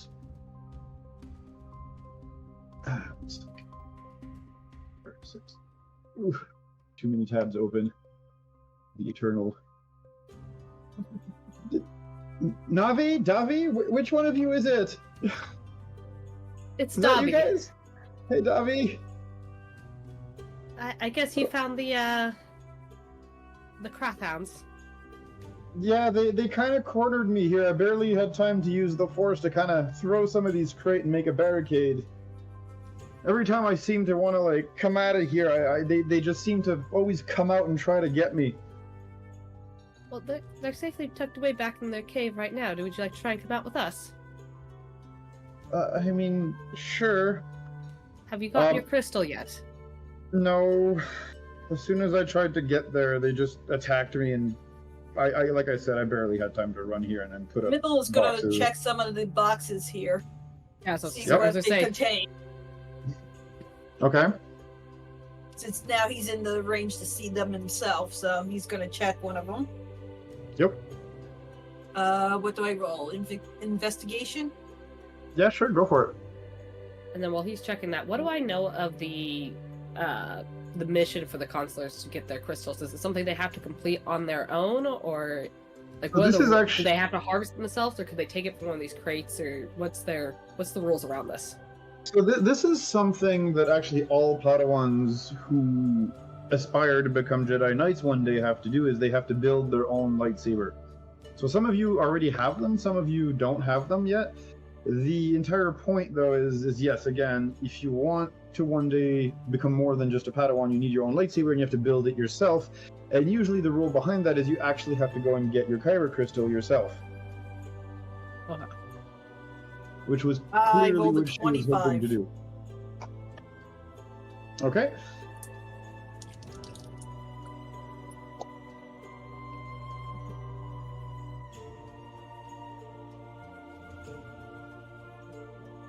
Yeah, I got a 25 for my roll. Okay. That's okay. So you are going to here grab that crate, kind of force it open. It resists a little bit at first. It clearly hasn't been open in a while. And when you do open it, this one in particular that you first opened, it seems to be packed with dehydrated rations, food, basically, water, the type of supplies people would use to quote-unquote survive here. It actually explains that, you know, she's in good health because she's been able to keep herself fed and and hydrated at the very least, despite having passed almost a whole day and a night inside this cave. Some of the other crates, again, it's mostly mining equipment, food, water, mining like outfits. There's a helmet with a lamp on it, like with a flashlight on it, basically. It's mostly, like I said, mining gear. There's a few mining picks, drills, that kind of stuff. But no crystals in any of them. No, unfortunately. It seems that whenever they leave, those smugglers take all the crystals with them.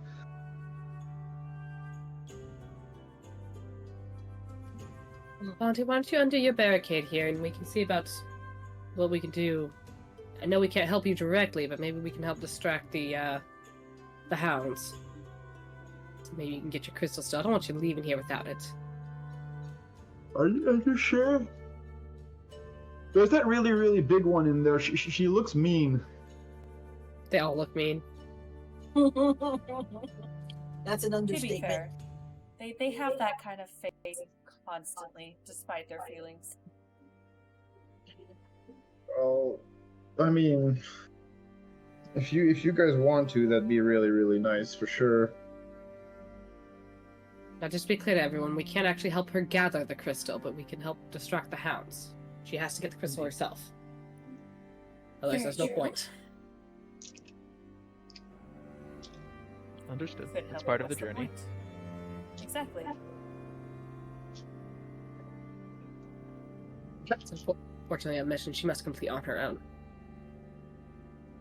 Semantics. So, And unfortunately, those semantics are important to us. So, Yeah, whatever. It's none of my business. okay. So, here, I'm going to introduce you guys a little bit here to, and this is something that's very common in Star Wars, The Old Republic. It was in Knights of the Old Republic 1 and 2, and it's also some things you guys will bump into if you play The Old Republic, the game. But decisions you make have an impact, right? And dark side versus light side alignment things are a thing, right? Now, this is not something I'm going to ever tell you guys, but it is something I'm going to keep a tally on. So, more often than not, it won't really do much unless you guys go really to one extreme or to the other extreme, if that makes any sense. But here, for example, the fact that 3 of you said, yes, we want to help, did not ask for rewards, did not ask if she was going to do anything in return or any of that stuff, just said, nope, script will help out of the goodness of our heart. That, to me, as far as your choices go, is a +1 to your light-sided points, if you want to call it that. Okay? everyone's Kitra, outline got a little bluer. exactly. Kitra Nabel here saying, yeah, whatever, I don't really care. That puts you at a +0. It's neutral. It's not negative or positive. It's just I'm not getting involved, which, depending on the situation, notably in this one, is not light side or dark side in and of itself. You can choose to stay neutral. Staying neutral is fine. If you guys had basically bullied her, threatened to report her to the Jedi Master, kind of twisted her arm into giving you guys something in exchange or whatever, not like asked for a reward, but literally said oh, we'll tell the Master if you don't do this or if you don't do that or blah, blah, blah, that would have been more a +1 to the dark side points. And the major thing that's going to do, it's not going to really affect much. If you go really, really dark side or really, really light side, there's certain physical things that start to appear, the skin that gets really pale and parchy, and the eyes that get yellow and all that stuff. If you go super duper dupe or dark side, but more often than not, what it's going to really just do is it'll affect the predisposition of some NPCs towards you. Yellow eyes. So the dark That's side kinda people cool. all have liver failure. Got it. They drink too much. Ish. Yes. It's nothing you guys can't change through persuasion checks or interaction or whatever. It's just the initial predisposition of some characters, whether they like you or not, is basically going to it's the first impression, basically, that you give people. Yeah, that's fair. Seems fun. Curious to see where we all end up at the end. Like when campaign is said and done, I'll be curious to know what's everyone's tally on both sides. right. It's almost like a game with each other. Right? I'm not saying one or more. I So- mean, neutral is perfectly fine. I mean, if someone wants to go dark side, go dark side, and I'm fine with it. But it'd just Yep. be interesting to know. Well, that and the thing about this, like I said, is I'm not going to really tell you guys, but don't be. And the reason I'm saying this is don't be afraid to each voice your opinion on a situation or react differently if you want to react differently. This is entirely up to you guys as characters. Mhm. Do what our Um, characters would do. Yeah. Wand. Let's do it in a timely manner because Middle still has a lot of work to do when he gets back. Okay, so at this point, since you guys decided to help Bonti here, Aliyah Bonti, we are going to go and have you guys probably go Bonti back was the last into thing. that other room, or that other cave, if you want to call it that. It'll You want us to move our tokens to the opening? Yep. Okay. It might not show, but it's actually, I think it's been about 2 hours, right, hon? Give or take. about. Roughly. Since we Yeah. started. So, since there's potential for combat in the next room, why don't we go and take our break maybe here to rehydrate, take 5 minutes and everything, Yep. and then we'll actually start on the next one. How's that sound? All right. That's good. Perfect. So we're going to do that. Break time for now.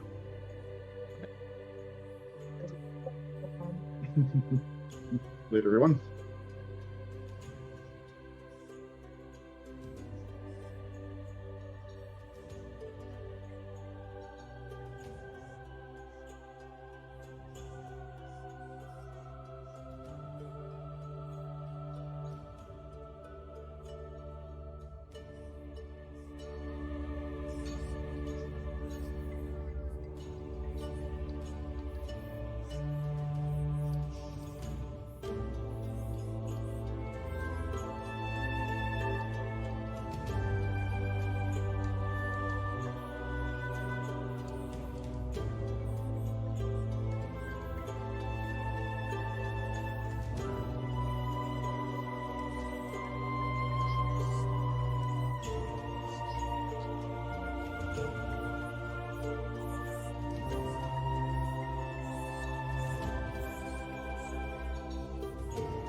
see my character.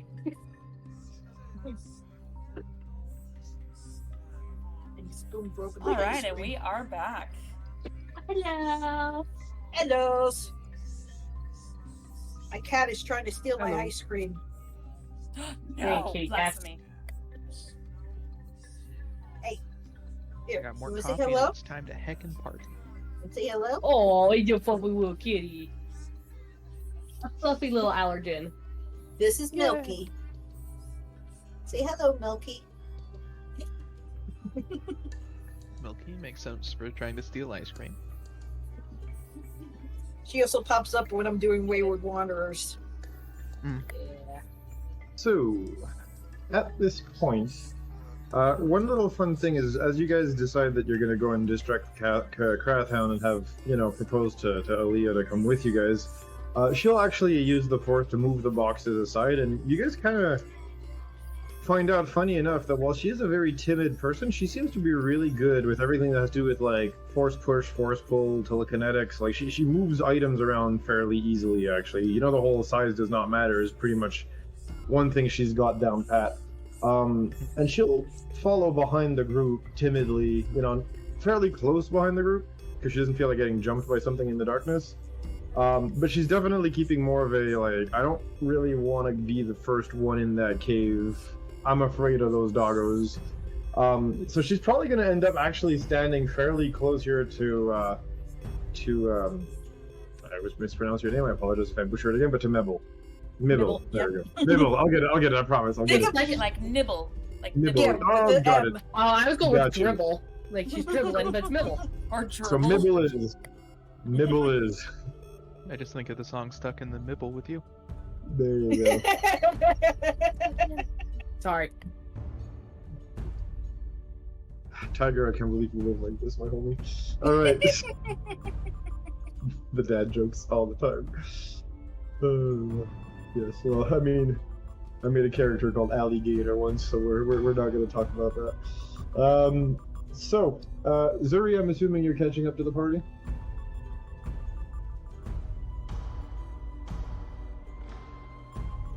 Yeah, no, I'm catching up to the party. Okay, I'll move your token up. Ooh, on the your screen. token.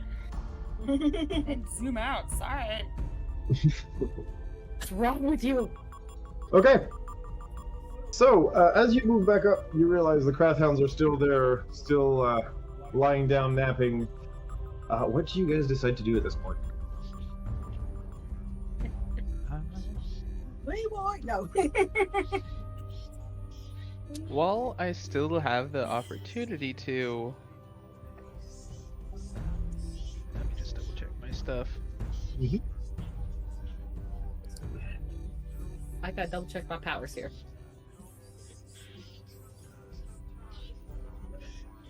I I have... will incapacitate the mother. While I have the opportunity, I'd like to use, before they've, quote-unquote, basically got me in their sights, in their fangs, I would like to just use I got you in my sight. the Force Power Battle Insight, Okay. which I now realize works the exact same as Empathic, but Mhm. without a dice roll to make it work, to basically just sort of get insight on who I'm about to go up against. Wait. Oh, that's the difference. Battle Insight only works for attack rolls, while Empathic allows me to have advantage on attack rolls and ability checks against the target until the end of my next turn. Correct. So I would actually like to do Empathic to sort of read into... to try to get a read on the Matriarch.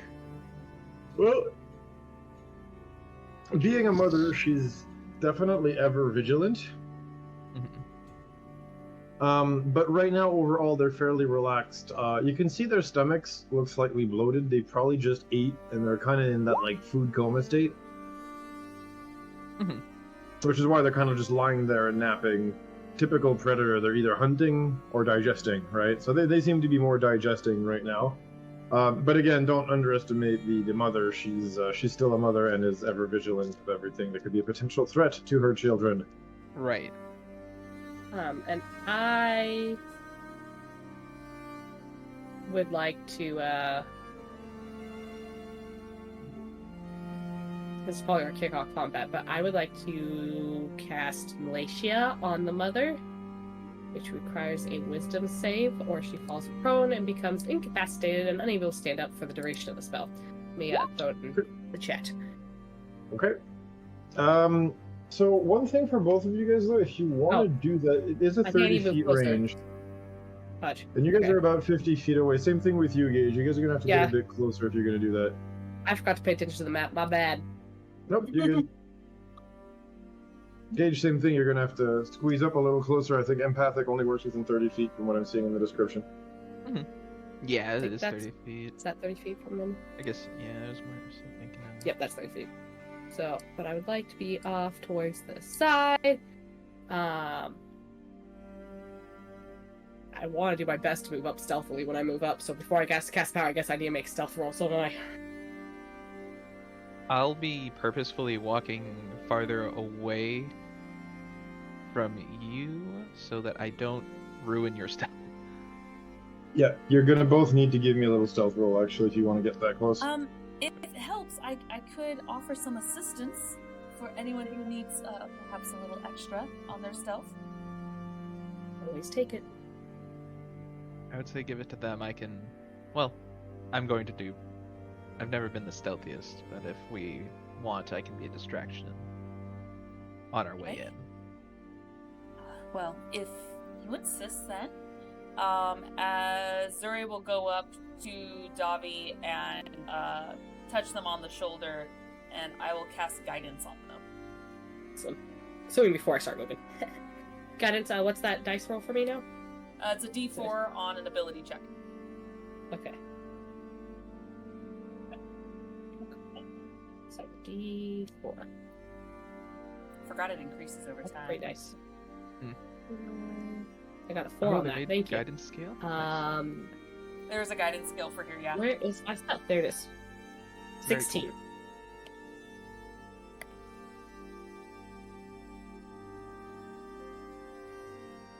I'm glad I said not to worry about me, and I'll just be the distraction because I promptly rolled a nat 1. Oof. Oh my. Okay. This will be fun. Okay. This is fine. So thankfully the rest of you were stealthy enough, but my friend Ortanai here, you weren't.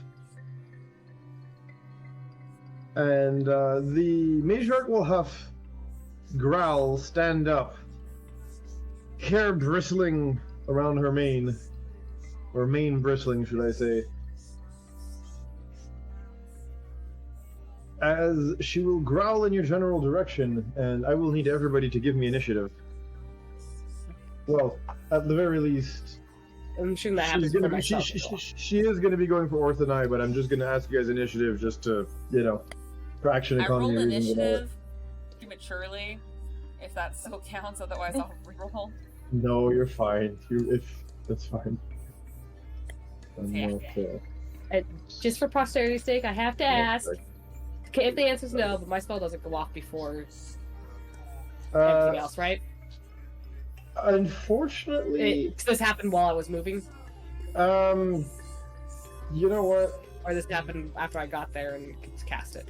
I think at this point you're not within 30 feet anyway. You're at 35 feet. Oh, I thought I was at 30. I'm sorry. No, you're off by one cannoli, unfortunately. Well, that is Off my by one bad for cannoli. not checking after I moved myself. Sorry. I hate doing that to you. I feel like I'm being that guy, you know. No, it's okay. But, That's, like I said, it was perfectly fine if that was the answer. Sorry about that. No, it's fine. Okay. How the game goes.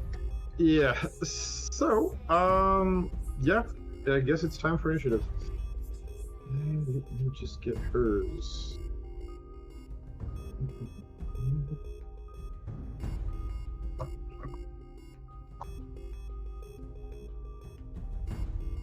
That is her.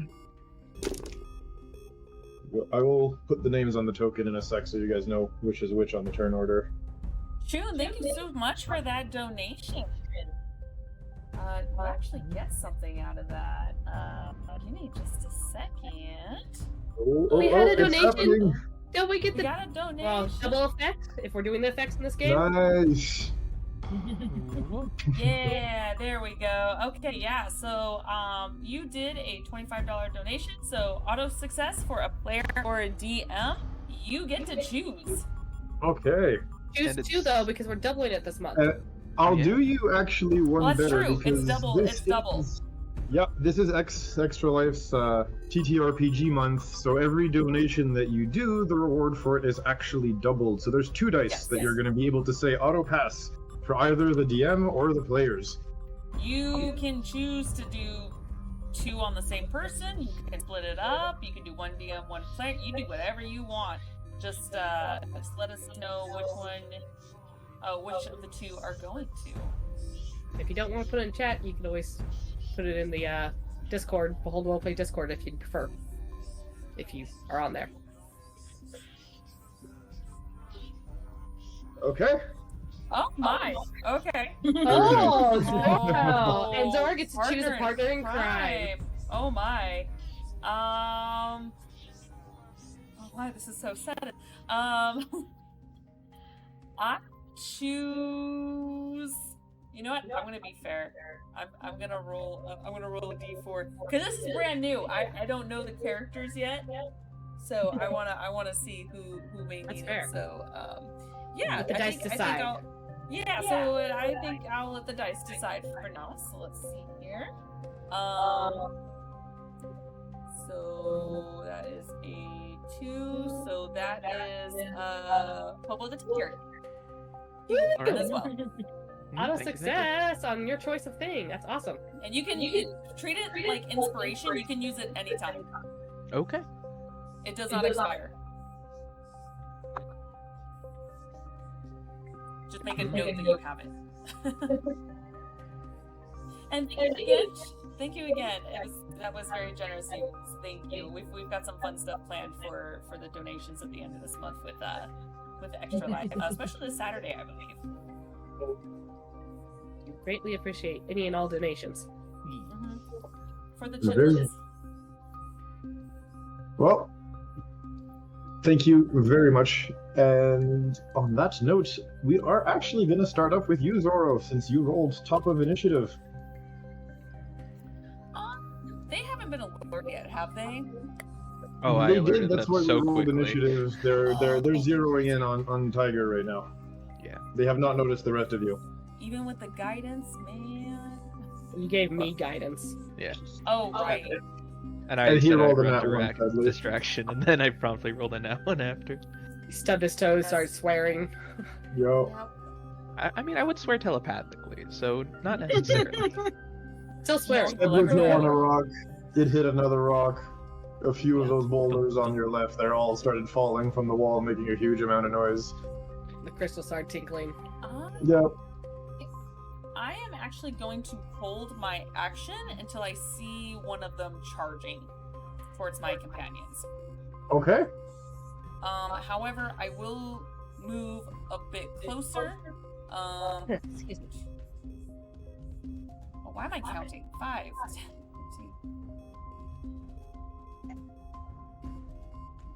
I take it those are supposed to be the crystals there. Yeah, my very good drawing skills indeed. Wow. Yeah, so I'll move, but I'll hold my action to until I see one of them charging. Okay. And that will be me for now. Okay. Just to double check, is it the Padawan isn't supposed to be on the turn order, right? She's not. No, she's a, pardon my language, a bit of a chicken S, and is Okay. basically staying behind you guys while you She- quote unquote distract the Krathhounds. Supposed to distract while she ran in, so let's hope that she at least move. Nope, Okay. she's behind you guys. She's sneaking up, but she's being careful, Okay. trying not to get their attention. You know. Yep. Okay. So the matriarch at this point, so My dear friend Tiger, Yes. you see her lower her head, right? And do the ram thing with her foot, you know, where she's kind of like scraping the ground. Mm-hmm. And that can only really mean one thing, as she charges straight at you. So whatever that held action you had, Zoro, was, it's gonna be Yes. happening because she is aiming a beeline straight at Tiger 35 feet away as she begins to charge. Yeah, I'm, I think... I can't remember if it's an attack. Let me see here. It is a melee force attack. Okay, so I can go ahead and make my attack. Let's see here. Because they're 60 feet. Oh Yep. no, I was looking at the wrong one. I was like, wait a minute. This shouldn't be an attack. This feels wrong. Oh, there we go. Okay. I think they have to make a save first. It's a strength saving throw. Okay. So that was a 9. Okay, it fails. As she pulls out her palm and force pushes the away. So even if she continues charging, her trajectory is off now. Is she considered a medium creature? Yes, medium beast unaligned. Let's see here. Move up to 10 feet. So yeah, so I'm moving it 10 feet away. Pushing it back, basically. So Kind of diagonally, actually, so it's more kind of like going to be over here. So it is continuing to charge as you push it, which will kind of like curve its trajectory, and what's going to end up happening is she'll end up basically headbutting the rocks over here. Yeah, you'll basically prevent her from getting her charge off on Orta and I here, which moves us over to Davi. So Oh, you told sorry. me that she actually ended up impacting something, correct? Yes, correct. Okay, so they actually take additional damage. Okay. 1d4. I don't think there's anything added to that. Nope. Okay, so that is 3 kinetic damage. Okie dokes. Very good. Okay. So she impacts the wall, and that moves us on to Davi then. When she was charging toward him, she came within my line of blind sight, so I kind of know she's over in that direction-ish, so I'm going to start moving that way until I can see her, because 30 feet. By the way, I noticed that can't see the until other I'm at 30 feet, Padawan is not on the list. Nope, Yep, we already that is asked. on purpose. Yeah, it's on Yeah. Okay. She is not fighting, she's trying to sneak to the crystals. Every turn, she's going to move a little bit closer to the crystals and hopefully sneak by. When she sees you guys are pushing them on that side, she's actually going to start crossing over to the other side in hopes of sneaking to some of the crystals. But yes. I'm going to cast Malacia, which I will need a Wisdom saving throw, DC 14. Okay.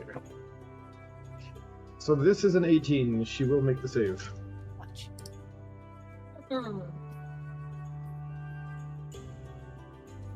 That's my bad. I forgot to switch to battle music. Yeah, nothing that. This is It's a such nice music while we fight. This is fine. Save sucks, so. Wow. Nice and relaxing. Do I have any? That's an action. Chill lo-fi beats to fight goat dogs too. Yep, no, that's all. Just double checking what all I do. Okay, yeah, no, that's all I can do. So, I don't want to be a target of this thing, so I'm going to finish moving back here and put someone in between me and them. No offense, meat shield. I resemble that comment. I respect that. Look, I wear no armor. I am essentially a sorcerer. I do not fight. I'm essentially just Someone support. yeah. It's you and me, Orta. It's you and me. Defending the group. There we go. Well, I mean- speaking Look, of as I get to Orta- level 3, I'll get a better AC, but not until then. Listen, I'm a guardian Fair, for a fair. reason. So guard them. Guardians are amazing. Guardians of amazing class. Yep. I will approach the matriarch Okay. and whether it understands me or not doesn't matter, but I will basically telepathically apologize to it for the harm coming its way and asking it kindly not to move as I use a force technique. Okay. Let's see. My fists light up with the energy of the force as I go in for a punch. Please excuse me. We'll punch you in your face. I use force Pardon me, punch. That's a pardon new me. one. Anyways, I rolled an 8. Force This punch? dice is going Sure. away. Um.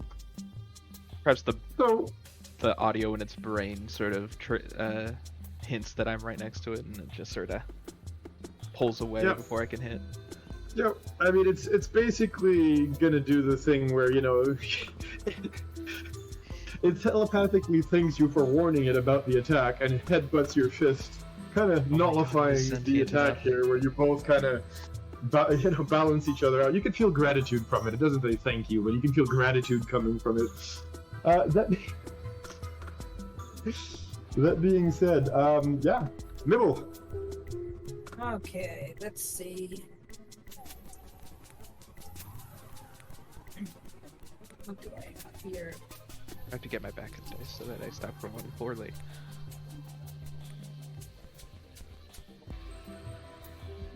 Yeah, since my light source has moved a little bit further north from me, I am going to move closer to it. And just in case the little ones try to get into the fray, and instead of attacking what their mom's attacking, try to attack one of us or something, I am going to use tactical barrier on our little friend here, just in case, because she's going to Okay. be the closest towards them soon. Okay.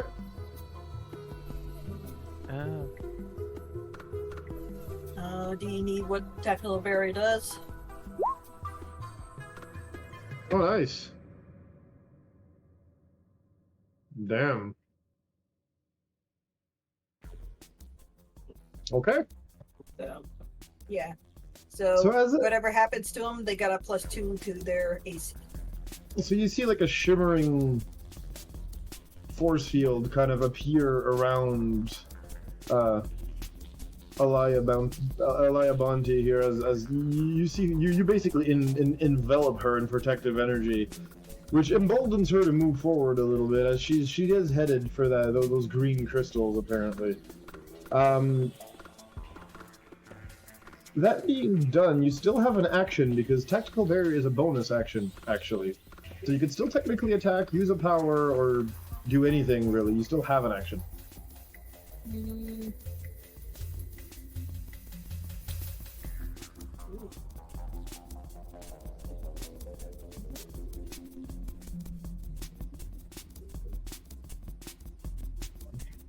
Mibble, I didn't think I would get this far. Damn it, I can still do things? And you know what? Mm-hmm. Well, I can cast this, right? It's an action, yes. How's that? And I'll put it around the two little ones to obscure Okay. them. Okay. So smoke cloud around the two little ones. This way, if they do go for an attack, they won't know where they're going. Okie dokes. And it is 20-foot radius sphere, and I'm assuming you're centering it at the center of them, yeah? Between them? Yep, Okay. right around here. Okay, so 20 feet brings it to about... I will adjust it fully. There we go. That goes down to water here. Okay.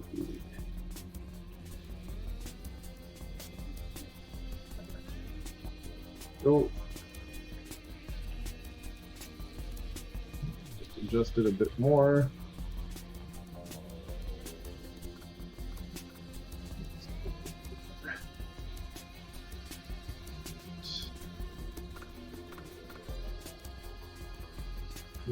Guys, my apologies.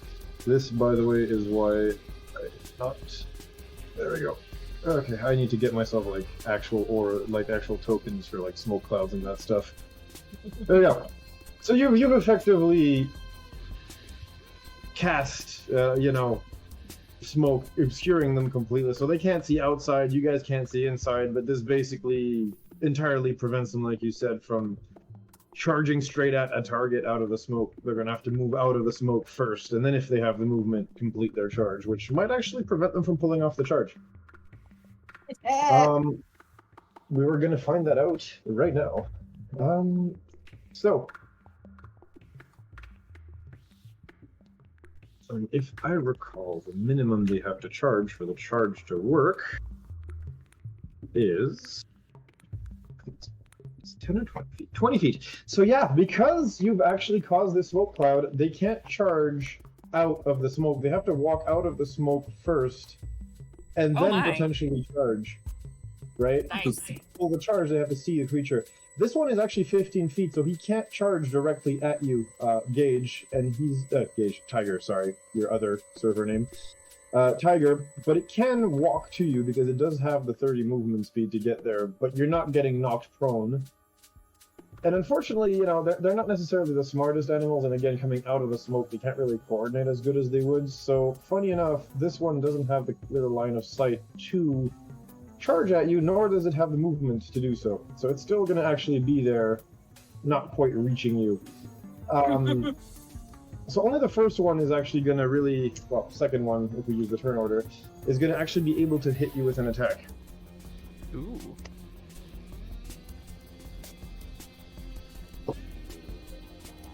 And it is going to hit, I think. Yeah, it's going to hit. So it still kind of runs up next to Mom kind of thing and tries to bite you. All right. Which will be a 23. Just barely misses, I'm sorry. Really? You have more than 23 AC? Yeah, obviously. That's amazing. Totally. Yeah, no, don't you know? Yeah. Totally. I'm wearing 3 separate layers of plate armor and carrying a tower shield. Damn it, bro. At level 1? That's insane. My strength is 39. Bruh. Alright, let me just roll the damn real quick here.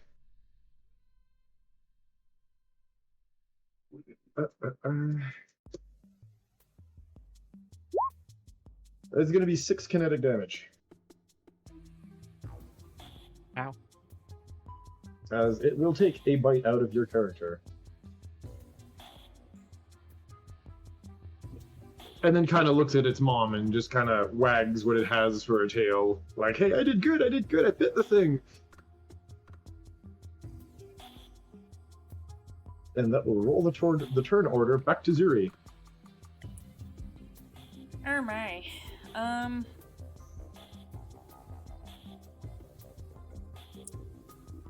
Well, I'm kind of...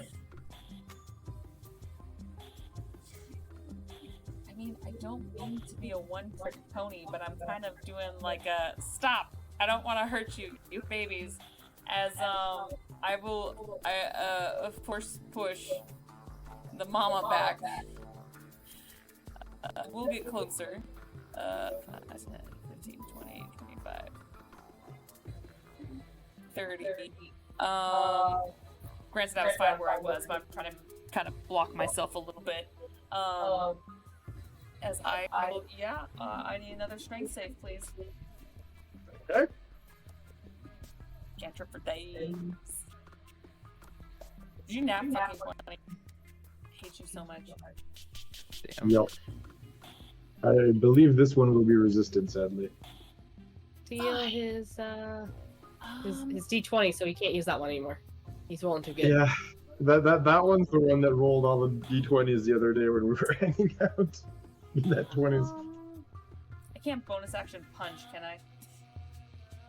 Are you a does monk? your character I allow you to mean- do? No. I don't think I have bonus action punch. Sorry. That, Well, nope, that's it. That's unfortunately what I'm gonna have to do. Who's currently, like, injured or pretty injured at the moment? Is I it was just, bitten. yeah, okay. Yeah. Oh, they don't bite. They don't bite, right? Yeah, that's my turn. I'm trying not to stab it with my sharp stick.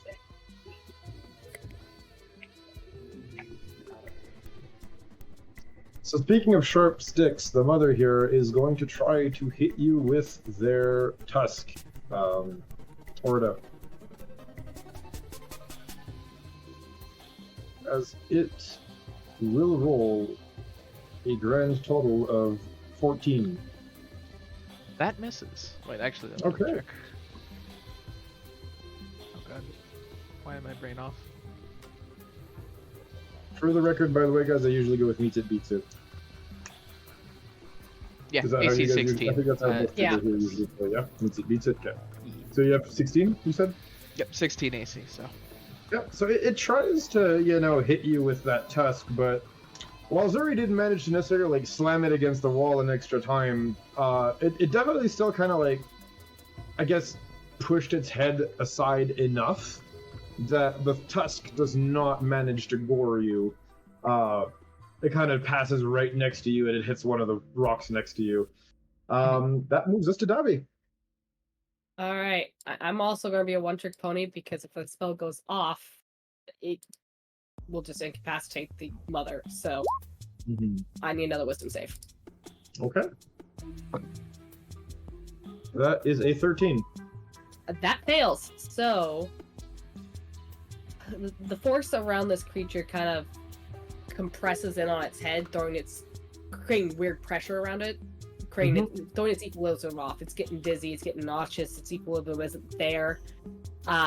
It's going to fall prone and become incapacitated, unable to stand up for the duration. And at the end of each of its turns, and each time it takes damage, the target can make another wisdom saving throw. If it takes damage, it gets an advantage on that throw. Yep, absolutely. And then I'll call out to the group, like, don't hit her anymore. She'll stay like that for as long as I can hold her, as long as you do not hit her. That's very good to know. Alright, gotcha. Okay. Helpful indeed. I'm more double checks. I don't have that down as concentration, but I want to make sure it's not concentration. I didn't just mark it down wrong. It is concentration. Okay. I did mark that down wrong. Like, that doesn't make sense. Yeah, you have to Right. focus on it. Yeah. individually. It did make sense not to be concentration. Very good. Orda! I Punch the other way. I will promptly punch the mother. No, kidding. In a face. Rude. I'm basically just gonna keep standing here, holding. The mother's prone and incapacitated, so I can realistically kind of move away without an attack of opportunity. From her, yes, as long as you stay within 5 feet of the other one. Yeah. I will play a dangerous game and basically stand in close quarters with two of them. Yep. Use my bonus action to channel the force, lend aid, Mm-hmm. I am going to lend aid to myself to regain equal to my guardian level plus my wisdom modifier 4 health. Okay. Nice. Putting me back up to 11, and that's a bonus action. So my action will be Battle Insight on this baby. Okay. The one on the So, left. Your next attack, I believe, will have advantage, correct? Yeah. On my next turn, I gain advantage on my first attack roll against the target, provided that this power has ended. Very good. Oh, it is a concentration thing, so if I get blapped, I can lose concentration on it. Okay. Cool. Okay. Middle. Okay, since my source of light has moved that way, I do not have sight of the other person, but I know the general direction they're going, so I am just gonna try to move up a little bit and try to give them cover, and just ready my blaster just in case. Actually, Any if of it helps, where I am, Mhm. Oh. you can see them at least up to the second baby from you, but in dim light from where Okay, you yeah. are. All right. But So you, I'm won't- you keeping can't my see the mama. yeah. That's I'll okay. Don't keep hit the the ba- mama. I'll keep the babies in sight. If they start making a charge over this way, I'll try to use my blaster to scare them back the other way. Okay. Anything else, or you're just holding action in case they charge? Holding action in case they charge. Very good. In this particular situation right now, they're kind of busy dealing with Orda here, and that's basically what they're gonna do. Is that they're gonna basically try to take some more chomps out of Ordenai here.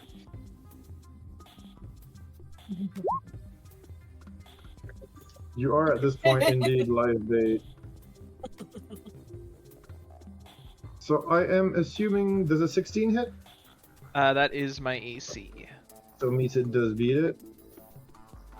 So only one of the two attacks will hit you, as one of them kind of goes to lunge at you, but the other one lunges in front of it to bite you, and they kind of tangle into each other a little bit, and only one of them manages to, as one would say, close their jaws upon your flesh. And that results in 9 damage this time. I'm glad I healed. Yeah. And I have to make a concentration check. Concentration's a Constitution saving throw. Correct. DC 10. You have to or get above 11? 10, yeah. 10 or the damage you took, whichever is higher usually. I rolled another nat 1. Oh, God. Remember that you do have your free Auto dice. success. It's just advantage on a single attack. I'm fine. There's no advantage. It's an auto success. You succeed. No. Oh, okay. I don't want to use that for this. Okay. Smart man. I'm trying to bait you into using it somewhere useless. You know, don't use it when you're like trying to get this Nah. like super epic Never weapon trust or the loot or DM. something. No. Use it now. Use it now. If I don't have it by episode, by like the time I'm 5th level or something, I've done something, basically. But you know I'm gonna forget about this thing, and you're gonna pull it. You're gonna pull it on me like 4 episodes later when I'll have completely forgotten, and I'm gonna get completely screwed over by it. We know that's what's gonna happen. But anyway. I would like to suplex the Rancor. All right. I mean, very low chance of that working. Can you roll me the strength check? I auto succeed. Auto success. Love it. All right. Well, that being said, here, yeah, that's it for them. So we're back to Zuri. I'm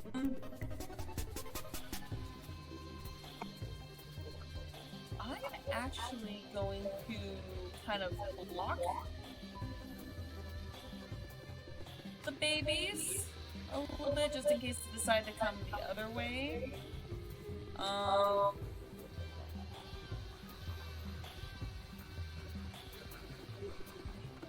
You know what? How bad are you looking right now, Orta? I'm only at 2 HP. I'm fine. oh, this is not gonna happen. So actually, where was I? Right here.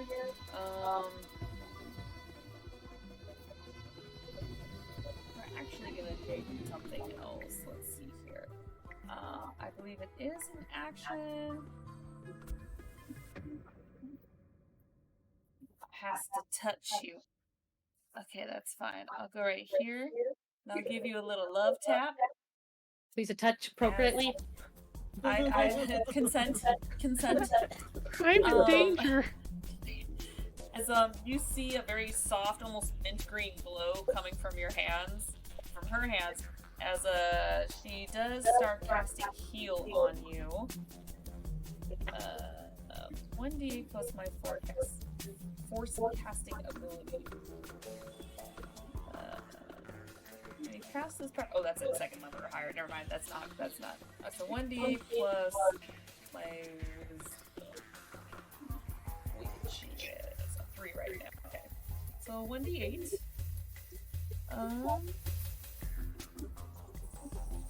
Is that a d8? That is a d8. Well, the dice are favoring you. It is 8 plus 3, so 11 more HP. Ah, I'm back at full.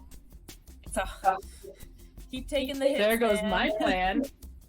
This man has his arm like chopped off. They just regrow it on the spot. I'm like, come on, guys. I didn't hear no bell. Ain't no bell. No bell. How do you look like this, bro? 10, 15, 20. Okay, I just want to make sure I had enough movement. Then I'll move back to kind of block them just in case they get any ideas of going for the Padawan. Okay. Now, unfortunately, I mean, they're quite busy chewing into this weird creature that does not have a mouth. They're And, content on their there new is no jaw. chew toy. And yeah, they're like, this thing has no bottom jaw, man. It's got to be nature's chew toy. We have to get it. It screams prey. I do have a mask on. They just don't see a mouth. I'm bugging you. No. The reality of it is, mom's incapacitated. You're the threat. You're closest, and you're the ones that interrupted their rest. They just see you as a target, and Totally. you're the only thing that, as far as they can tell, being dumb creatures that actually tried to hit them and fight them. The force push and everything, they don't really get the idea that it might have been something else that pushed. Mom just missed. Exactly. So now mom can't do anything for that turn. However, She can make a save. She can't. She did roll a 17 on the save. Okay, so she's gonna wake back up. She is gonna get back up at that point, and that moves us back to Davi. Seeing her stand back up, I'm just gonna try and knock her back down. Let's do that wisdom save. I get knocked down. I was just about to do that. Yeah. I'm gonna keep Don't get him saying no. Don't think more than 7 seconds. The opposite, So I get back up. I get knocked down again. it's the beat that they pick up on. Right. Yeah. No. Nat 20. Sorry to disappoint you. That's okay. You know what? I'm gonna change my D20. This one's been a bit too hot. You want to borrow? You don't some have of to. mine? I've got like. Yeah, give me the bad 50,000. ones. Give me the bad How ones. dare you assume they're bad? There's no bad ones. They just have bad days. moments. Yeah. They just have bad days. Sometimes they need to be incarcerated for a little bit. It's fine. Yeah, that's all I can do because I don't really. I think I'm. Yeah, I don't really want to move much farther away because if she moves, then I need to know which direction she goes in. Yep. So I'm just gonna hang out here. Okay. So I have no bonus action spells right now. Yo. Order, back to you. Oh, Hoping that our friend gets her crystal and gets out. Let's see it. I will punch the one that's directly in front of me. I will also be Okay. using Force Technique once more, Oh my. Let's which do it. doesn't necessarily do anything, but if they try to move away from me... Well, what Mm-hmm. is it again? Target suffers the attack affects is normal and becomes wreathed in a glowing barrier of force energy until the start of your next turn. If the target willingly moves before then, it immediately takes a d8. That's what it was. Okay. You're forcing it to stay next to you, basically, once you punch it. I rolled a 2. Oh my god, change the dice. I Dice right I- now. I have grabbed it. 13 other d20s from my dice bag. I think I'm changing my dice too much.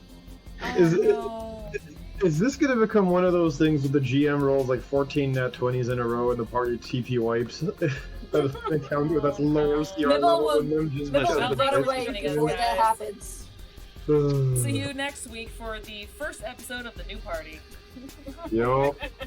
I'm making a monk next time, I swear. Can't believe you've done this, bro. You know, I'm just okay, gonna commit to Mibble. my first dice. Yeah. Alright. Yeah, since now Mibble can see a little bit better, since the light's closer, I'm gonna move up here and again, ready blasters in case they charge this way.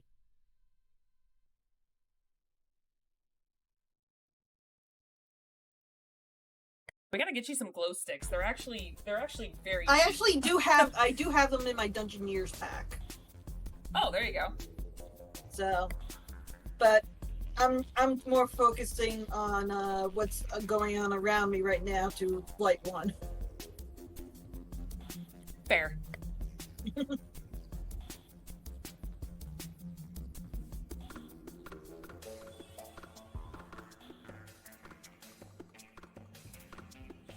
Oh, and I do call over my shoulder, hurry up and get the dang crystal and so we can get out of here. So you do realize at this point that she's actually in the process of extracting the crystal. Jedis don't do it using tools. She's actually using the force to gently coax the bigger crystal into giving it shards, or a shard at the very least, of that very green, viridian green crystal that she's trying to extract a shard out of here. She doesn't even respond to you as she's completely focused on the crystal and that arduous task of coaxing it into giving her a shard. The thing about kyber crystals, they're semi-sentient crystals actually. They don't have like a personality or thoughts or anything, but they do respond to the feelings of their wielders. And that's why dark side users' lightsabers are usually all red. It's because the quote-unquote healthy kyber crystals, when you do too much evil dark side stuff around them, or if you forcibly take them, they bleed, quote-unquote, and that's why they end up with red lightsaber crystals. Funny enough. When you're a Sith or an evil Jedi, if you want to call it that. So, it's a very, like, arduous process that she's going through right now of trying to gently coax it into giving her a shard without injuring it, if you want to call it that. The term is not accurate, but you get the basic idea of what she's trying to do here. That rolls us back to the Crafthounds. You're not taking any actions, you're still just waiting in case they try to charge, correct? Yes. Okay, very good. That moves us on to the other two, who for now are still locked into playing that silly game with you. Tug of war. Yeah, exactly. I chew you, you heal up. This time, unfortunately, both of them will hit. They're like, whoa, this guy doesn't even hit back. This is great. So, one thing, actually, you know what? I'm going to give you guys a little opportunity here as a free action. Can both you and Zuri, since you're close enough, roll me a quick little nature check? Nature. I bet they're teething.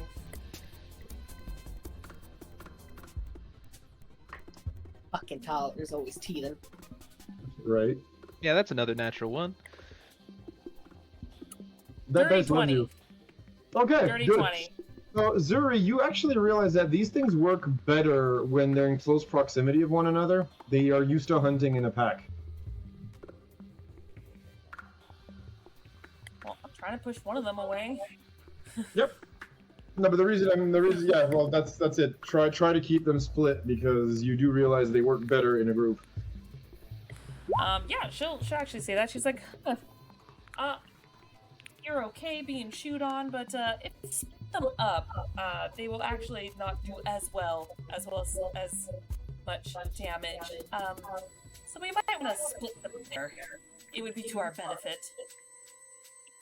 Huh? What was that?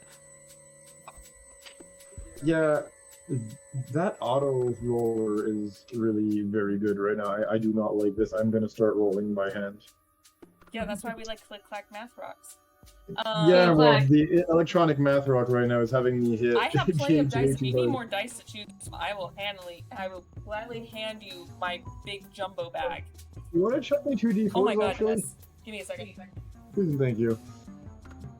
Because, yeah, the electronic roller Please. right now, as you guys can see, loves me way too much, and that's not bueno. We know Zora has over 100 ideas. You believe she has over 150 sets of dice. You have dice to choose from. We're gonna do that. I have to put my dice in the jail. They're too hot. I mean, it is what it is, right? As a DM, I like balance in the force. Thank you. Yeah, well, sometimes balance means one direction rather than the other. And it's not a BRP show unless you kill someone in the first episode. Well, we look like we're headed that way. Depending on what those other two dice are gonna do here, we're gonna see. That's a 3. I mean, there's A already a 2 red X plus on this 2, up so here. 4, 5, 6, 7 plus the 8. That is a grand total 15. of 15 damage. 15. I'm gonna take a nap a little bit. I'm a little tired. God damn it. It's okay. I mean, Knock that's it the off. longest I've We have- stayed standing in a first level, like, first combat of a game. I just want you guys to do the thing. we have 2 healers right now. We're okay. Yep. And then a No, sub-healer. I'm not making that face because of that. See, here's the thing. My character is not against, like, stabbing a beast, but it's just a mother doing mom things. We stepped into their house a little bit. Not wrong. Exactly.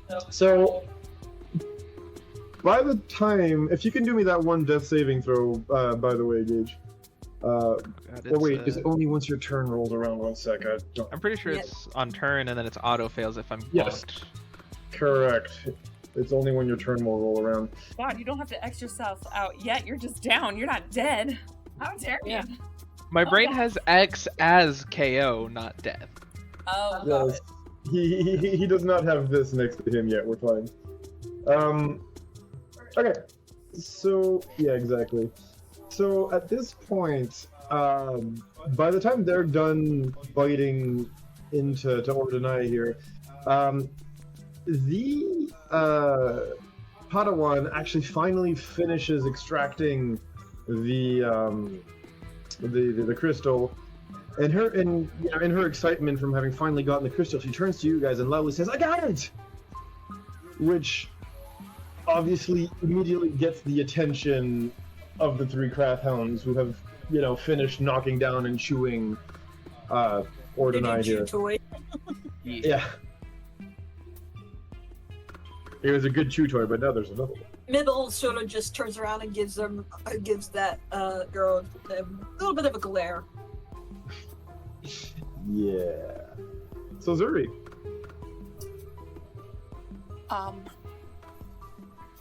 Well. Wish I had bonus actions. Oh god. Level It'll 1. happen. Level 1. Yeah. I'm still going to try and protect.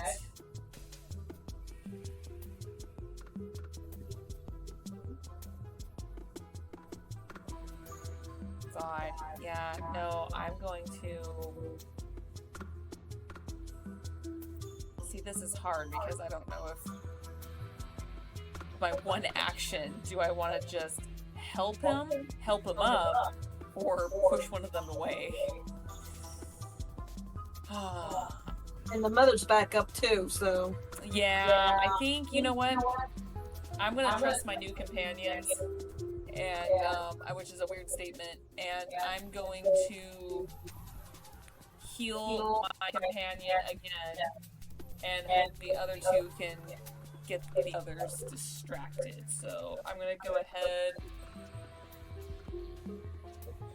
Actually, you know what? I'll stand next to them. I'll hope to be a good enough distraction. Or pick them when they get out of my range. As I cast Heal.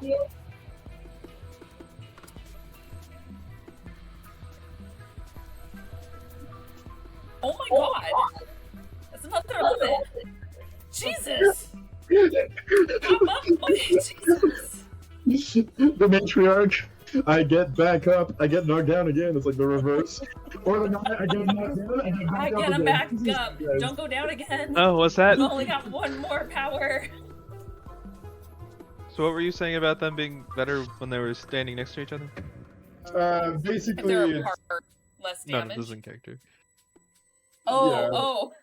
I got knocked down when you were saying. Yeah, it's better to split them apart, lest they be, you know, not as strong. So let's separate the pair, shall we? Indeed. Yes. We eat the cow. the cow. I mean, it's not the cow we all want to eat on this channel, but we'll take it. Yeah, no, she'll like I mentioned before, she repeats the whole, like, how they're stronger together, weaker apart. So, the mother at this point has not yet realized, as it did fail a wisdom throw here, his perception throw, it did not realize that Ordonai is up again. So it focused on the source of the noise, which was, you know, the Padawan yelling, "I got it," and the very, very, very, very, very tasty looking bunny rabbit next to Oh him, no. or next to her. Blaster is ready. Well, you're gonna take a shot because it's gonna charge at you, Alright. as room service has been delivered in its mind. You know the term "quick like a bunny"? Might want to implement that today. I have a running speed of 25. Plus Really? nibble agility. There you You go. only give the space bunny 25, but I got your So- legs. Yeah, what do So- you do with that held action of yours then? Since it's the mother charging at me and not the babies, Yes.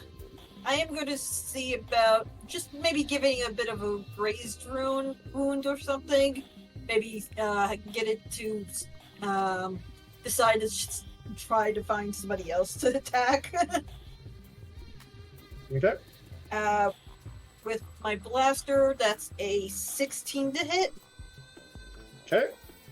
A 16 will hit.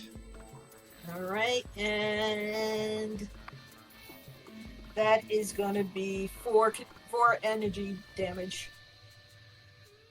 Okay. So as it is charging, you will manage to hit it with a blaster bolt. I mean, this thing still has very thick hide, and I mean, yes, the blaster bolt did hurt it. You hear it even like grunt and almost in pain as it's charging at you, but it's still very much in shape, as it will complete the charge and make it within range. Oh, snap. And what it does so, I do need you to please roll me a strength saving throw, please.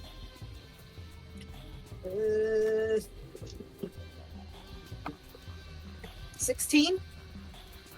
So not only do you not get knocked down here, but it's supposed to follow up its charge with a bite. I'm gonna tell you right now, I rolled really, really high on the dice. It completely misses. You're too small. It tries to get to you, but its tusk gets caught on a rock or something. And once again, the And I poor jump thing... dodge out of the way. Yeah, you know what? I think tusks inside of a cave is just a bad idea when you're trying to catch small things, because it gets caught in everything, it misses the bite, ends up biting a rock. You can hear its teeth cracking. It's not having a good day. It is not happy. Woof. And that moves us on to Davi. Got the crystal. Oh, Yep.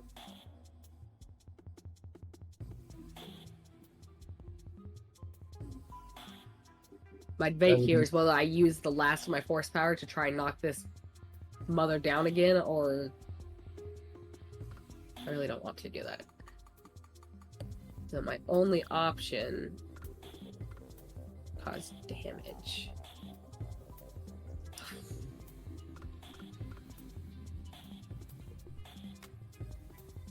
do still see her, so that's good.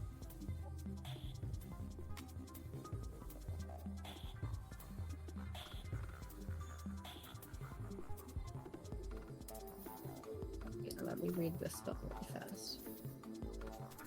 Okay. That might be worth it.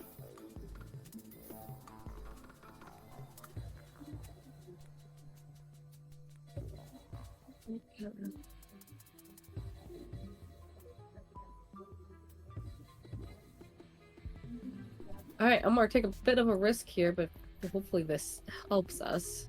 Okay.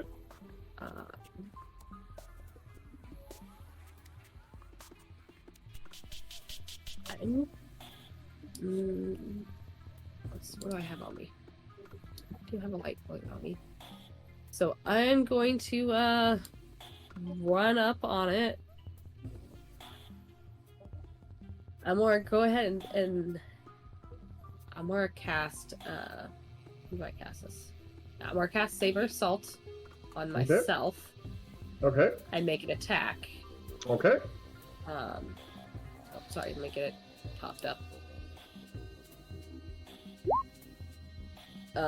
I'm rolling dice manually, so ignore it if it rolled dice. I probably have something not set up right. Mm-hmm.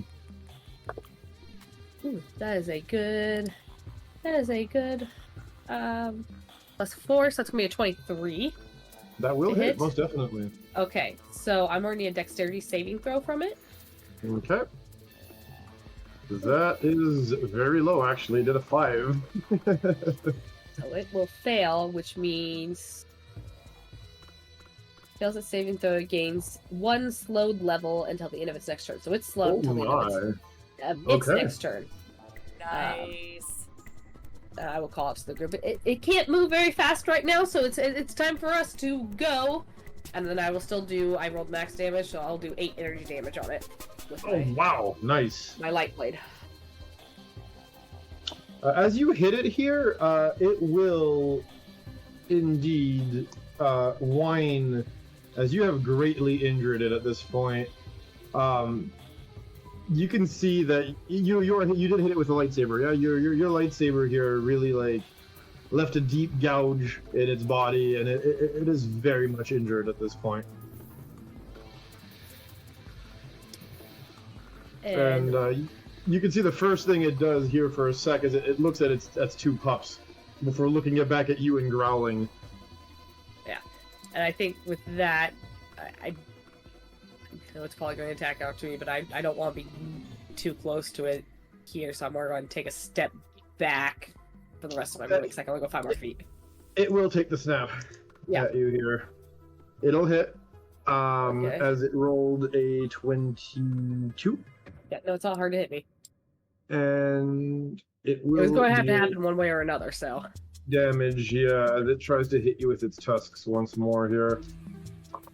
And that is 7, 8, 9 damage. Yeah, that will knock me down. I only have 8 hit points. But Sorry, it is guys. slowed. It is slow, so it's not moving fast, but yeah. I'm unconscious. Very good. Or to knife. Okay. I will, seeing a compatriot get knocked down, I will use my action to disengage. Okay. Well, I guess before that, can you handle... will you be alright, Zuri? Oh, I'll be fine. I'll go ahead and protect best I can while you guys try to get away if you're able. Oh, alright. And yeah, I'll use my action to disengage. Move 5, 10, 15, 20. And then I will use my bonus action to use my second Channel the Force to lend aid Okay. on Davi, bringing them Okay. back up to 4 HP. Thank you. Very good. I have no more Channel the Force until I get arrested now. Okay. Worth it. Until you get arrested. Arrest in. Wrong character. Good times. Okay, very good. So that moves us to Mibble. Sorry, Mibble. Reminder: it did use its reaction to do an attack of opportunity on. Yeah, I know, but I may have to just risk it because we need to get out of here. Oh, it doesn't have any opportunity. It can't make an opportunity attack. It can't make another one. It already did its reaction. It cannot hit you right now if you disengage. Well, if you run off, actually, you don't even need to do a disengage action because it has used its reaction already. So, what I'm going to do is start running for the exit. Valid. And as I'm passing, what's her name? I'm going to try to grab her arm and drag her with me. Come on, we're getting out of here. Okay, show me the distance. 1, 2, 3. I got my regular move and then my nimble agility, which I think double the speed, so I can move another 25. Okay, do it. 1, 2, 3, 4, 5. Since the exit still has light at it, that's where I'm going. You see the light. You see the light at the end of the tunnel. Don't go towards the light. Just kidding. Run for the light. In this case, go towards the light. Oh god. Alright. Now the two hounds, as they have now found a new shoe toy. That is going to be a 14 for the first one. Misses. Very good. And the second one also 14, so they miss both. The break we all needed. Yeah. Very good. So Zuri, it's back to you at this point.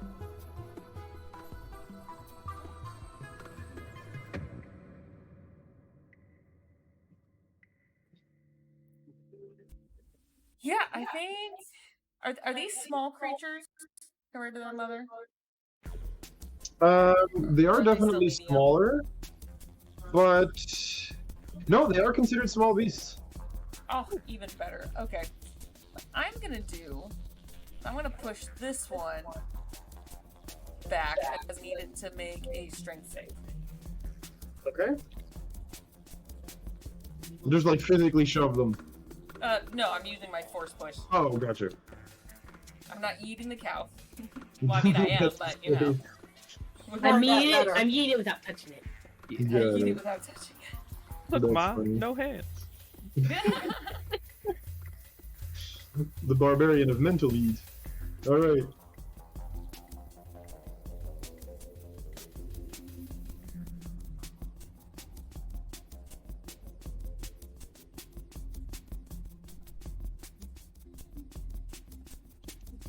So what is the save you need of me? 13. Dex save. Oh, Dex. Okay. I rolled a 19 plus the bonus of Man. 2. Alright, well. I'm gonna stay there until the rest of my teammates are gone. I'm just gonna play Chew Toy and then run for it once they get a head start. So that's me. So the matriarch here is gonna howl, and it's gonna limp its way closer to the babies, but having been slowed and moving at half speed, it doesn't quite make it to you guys. Which moves us to Davi. We're getting out of here, right? Yeah, all right. Half my movement to stand up, the other half to move. 1, 2, 3.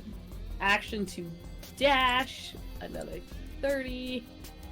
Because if someone goes down, I can't do shit for them anyway. I used everything. 1, 2, 3, 4, 5. Could always drag him back. Right. Okay. Bye! Bye, indeed. Look, we have the two tankish people Right. back there, so they. The one's I'm more more of a spec for hindrance combat. than a help. Ordinai.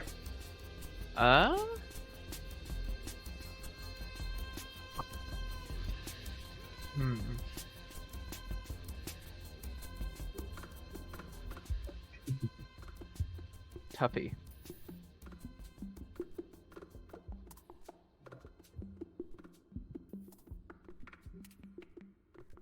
Well, reminder, you guys also have 2 med packs. Not that you have to use them, but I'm just Yeah. saying you still have them. But yes. I get the sense we'll probably not be using. I don't know why I feel that way though. You are correct. We shall see. I have no idea why I thought that. Um, So, I you are will. not using. Yes. I will also use force push on this one right here. Mm-hmm.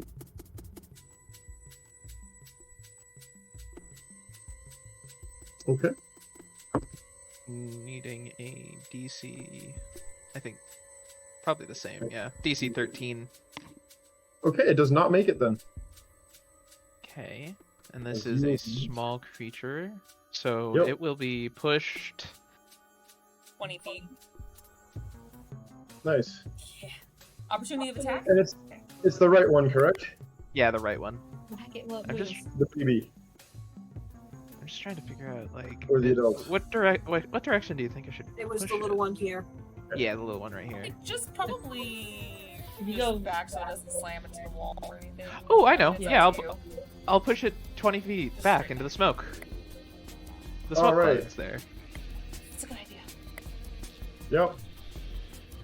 So you push it clean back into the smoke. And then I will move 5, 10, 15, not getting too far just in case. Okay. And yeah. Am I still? All Hold on, right. actually, let me double check something. Mm-hmm. Okay, yeah, I'm still within telekinesis, telepathy range. Perfect. Run. Okay. Go ahead.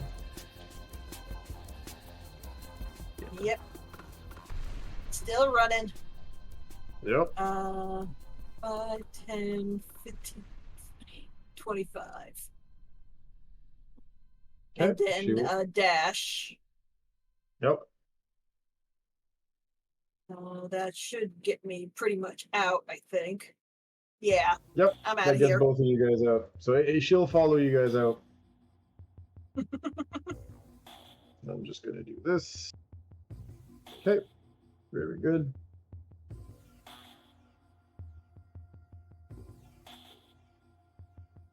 Okay, so you guys make it out. I'm gonna take you guys off the turn order just because you guys are effectively out of combat range at this point.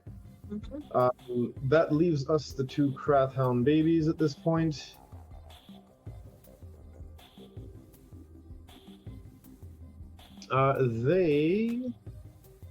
Well, one of them was pushed into the smoke 20 feet.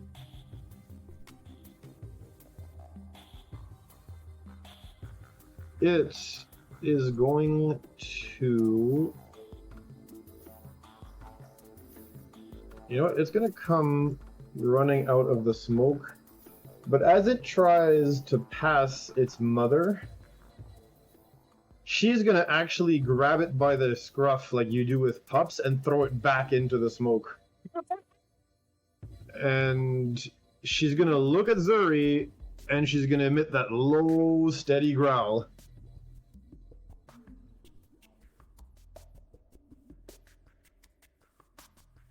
I growl back.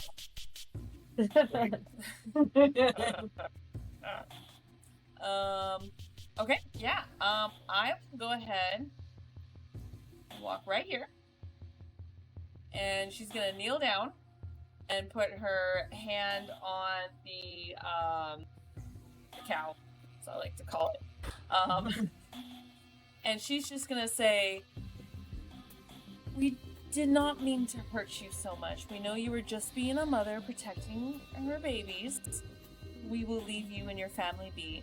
As that same green glow is on there.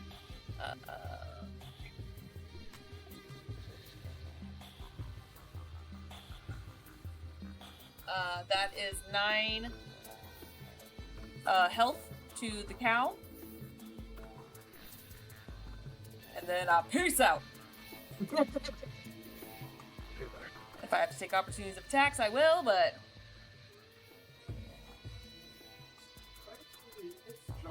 Muted. Its jaws will snap at your heels, but they'll hit nothing but air. As you do manage to get out of attack of opportunity range from not just her, but her and the kid. Or her and the pup, should I say. Getting a good amount of distance between you and it. Okay. Yeah, I'll just, since I'm alongside Orta right now, just starting to just head out. Okay, so she... As you are now exhibiting prey behavior, she is running after you guys. You can hear, you know, the panting of her quickened breath as her new surge of energy here from you healing it has definitely given it back some of its vigor. It is definitely, you know, running after you guys, charging after you guys. That's okay, because at this point we could just dash and get the hell out of there, so I have no remorse doing what I did, to be honest. We left the speeders right outside the cave. We just dash, jump the speeders, and we're off. Yeah, seriously. Yep. That being said, it is Davi's turn. So please lead the way. Hearing it move so well, it's a sense of relief for Davi. She felt really bad about how badly she cut the thing. She just wanted it not to attack her friends. Her new friends. That being said, my at wills are not great for this situation.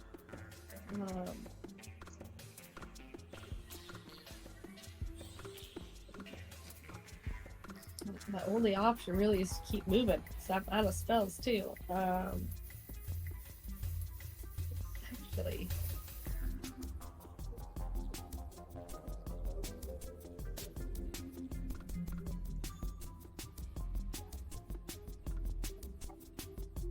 This might be a long shot, but I have a couple glow rods in my pack. If I pull one out and attempt to yeet it into the rocks further into the cave a little to try and draw her attention that way, thinking there might be something over there. Okay. Can I do that? Try it. Alright, well, you need me to roll. Well, it depends. Are you throwing it physically? Are you throwing it using the force? How are you getting it there? I don't have a force spell that will allow me to throw it, so it has to be physically. Okay. Very good. Give me an athletics roll. Athletics, okay. It's not terrible. That's a 14. Okay.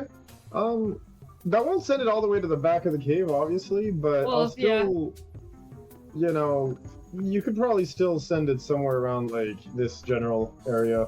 That's about where I wanted to get it anyway, so... Okay, just enough to try and draw her attention somewhere else that's closer to the babies. Okay, well, she'll definitely hear noise behind her, which means maybe near the babies, and she'll definitely, like, turn her head, and you'll have wasted her reaction doing that. Okay, so then I'm going to move forward with my movement. That's half my movement to get here, and I'm going to... Oh, who am I going to grab? Flip it a coin. I'm going to grab Zoro here, and I'm going to drag her... Use force movement to drag her back some. Okay. I can move 15 more feet. Oh, I'm dragging her. That's half movement, so we're really only moving probably about here. 1 square, but it gets her 1 square away and out of attack range. Okay. Thanks, fam. Oh, Ordina, your turn. I mean, the reaction was eaten up. Yep. So I will move There. 5, 10, 15, 20, 25, 30.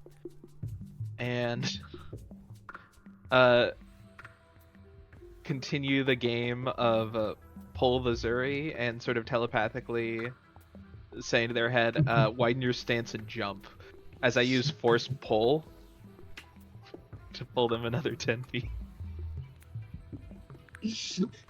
Zuri, you're being pulled another 10 feet. She's stop. Yeah, I just realized this is the force equivalent of the peasant railgun. Force pull into force pull into force pull into force pull. Yank. Finish with a force push, yeah. Funny. Episode 1, Level 1. The players have successfully used a peasant railgun using force pull. Alright, you know what? I'm not even surprised. Okay. I mean, it's space magic, so it makes a bit more sense than the peasant railgun, at least. I am a-okay with it. You pull her an extra 10 feet, so Zoro, you can move yourself another 2 squares down. Or to the side. Diagonally, you know what I mean. Would it be possible for it to be like 5 feet, but they are, since the Davi is still holding on, it pulls both of them just 5 feet? Because Davi pulled them a little bit to get them out of reaction range earlier with a grab. Yeah, if since they were grappled to each other, you know what?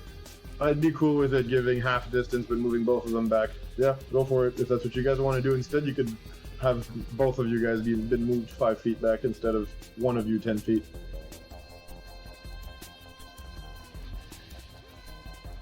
If that's what you guys want to do. Zoro, Tam? I went down 10 already. Yeah, No. He's saying we have a choice of you moving 5, I moving 5. You guys have a choice because Tam was holding on to you that you could both have been sure, moved I'll back move 5 5, instead of 10. 5. That's fine. There you go. Perfect. There you go. Yeah. Acceptable. Okie dokes. Good Not enough. gonna lie, Davi feels a little bit better not being left alone as the closest thing to this beast. Yeah. So, yeah. The 2 pups are gonna run up to Mom. But she's blocking their way, growling at Zuri, and especially at Davi, actually. So they're not going to be able to pass Mom right now, as they just kind of fall in line behind Mom, who starts to scrape again her hoof into the ground. Zuri, your turn. Which actually didn't work well enough. Yeah, at this point, she's just dashing. Are you gonna drag what's it called with you? What's it called? Actually, no, because we're so close to the exit. It's just way Yeah. faster if I just run and then they just run behind. Because her taking one hit, I doubt she would go down. To be completely honest. You know Let's what? go. If I have to run back, I'll run back. Fuck it, I'm down Just anyway. And I think you used your last spell slot anyway, didn't you? I did. I mean, I got stuff to help you still. Don't That's true, doubt you're the me, one carrying our but, med kits. She's saying she's willing to sacrifice one of her med packs. Oh fuck no. You really are her best No. friend. you hear the hum of the this van speeders outside. Right? Okay. Yeah. So, yep, you've done your dash. The matriarch will growl at, Davi and run up to her in an attempt to, once again, take a chunk out of her here. So, we are going to roll for that real quick. No! She will actually miss! Wait, what'd she roll? She rolled a 9. Damn! And not hard to hit me. See, I believed in the force. Yep. So GTFO, girl, GTFO. The debate is whether or not I take the action to disengage and just run normally, or if I take the risk. I'm disengaging. That's not an actual question. She's like, I'm one with the force is with me. She just fucking starts running. What's farther? If I just chomps, misses. Alright, so you disengage and you start running. Cool. Yep, there's my 30 feet movement. Okay. Ordinai. They're out, actually. So you can have... There. That's my bad. Yep. Go. 5, 10. We're gonna keep this force movement train going. I'm going to use my movement, like half the rest of my movement to push you 10 more feet. like in front of you, like keep going, keep going. Okay. 5, 10, there you go. Yep. And then I will use force push to push you another 10 feet. Out of the cage. I mean, out of the cave. I feel like that kid between those parents' arms that, you know, Goodbye. Okay. So yeah, There I we mean, at that point, Davi, you would be out of the cave then, if he force pushes you out of it. and away we go. Oh. Look out for that rock. Ooh. The same rock that killed the one crab hound outside fall, hit that one rock with your head, get knocked out. No! Wait a minute. That's not what I wanted. Oh, no. That's when the nat ones happen, right? But yeah, no, jokes aside, at this point you're out. Ordinai and Zuri, you're the only two that need out. The matriarch with her one can actually get to you only by dashing, so it will dash up, but it is not able to attack, and the only thing you guys have to do at this point is disengage and walk out of the cave.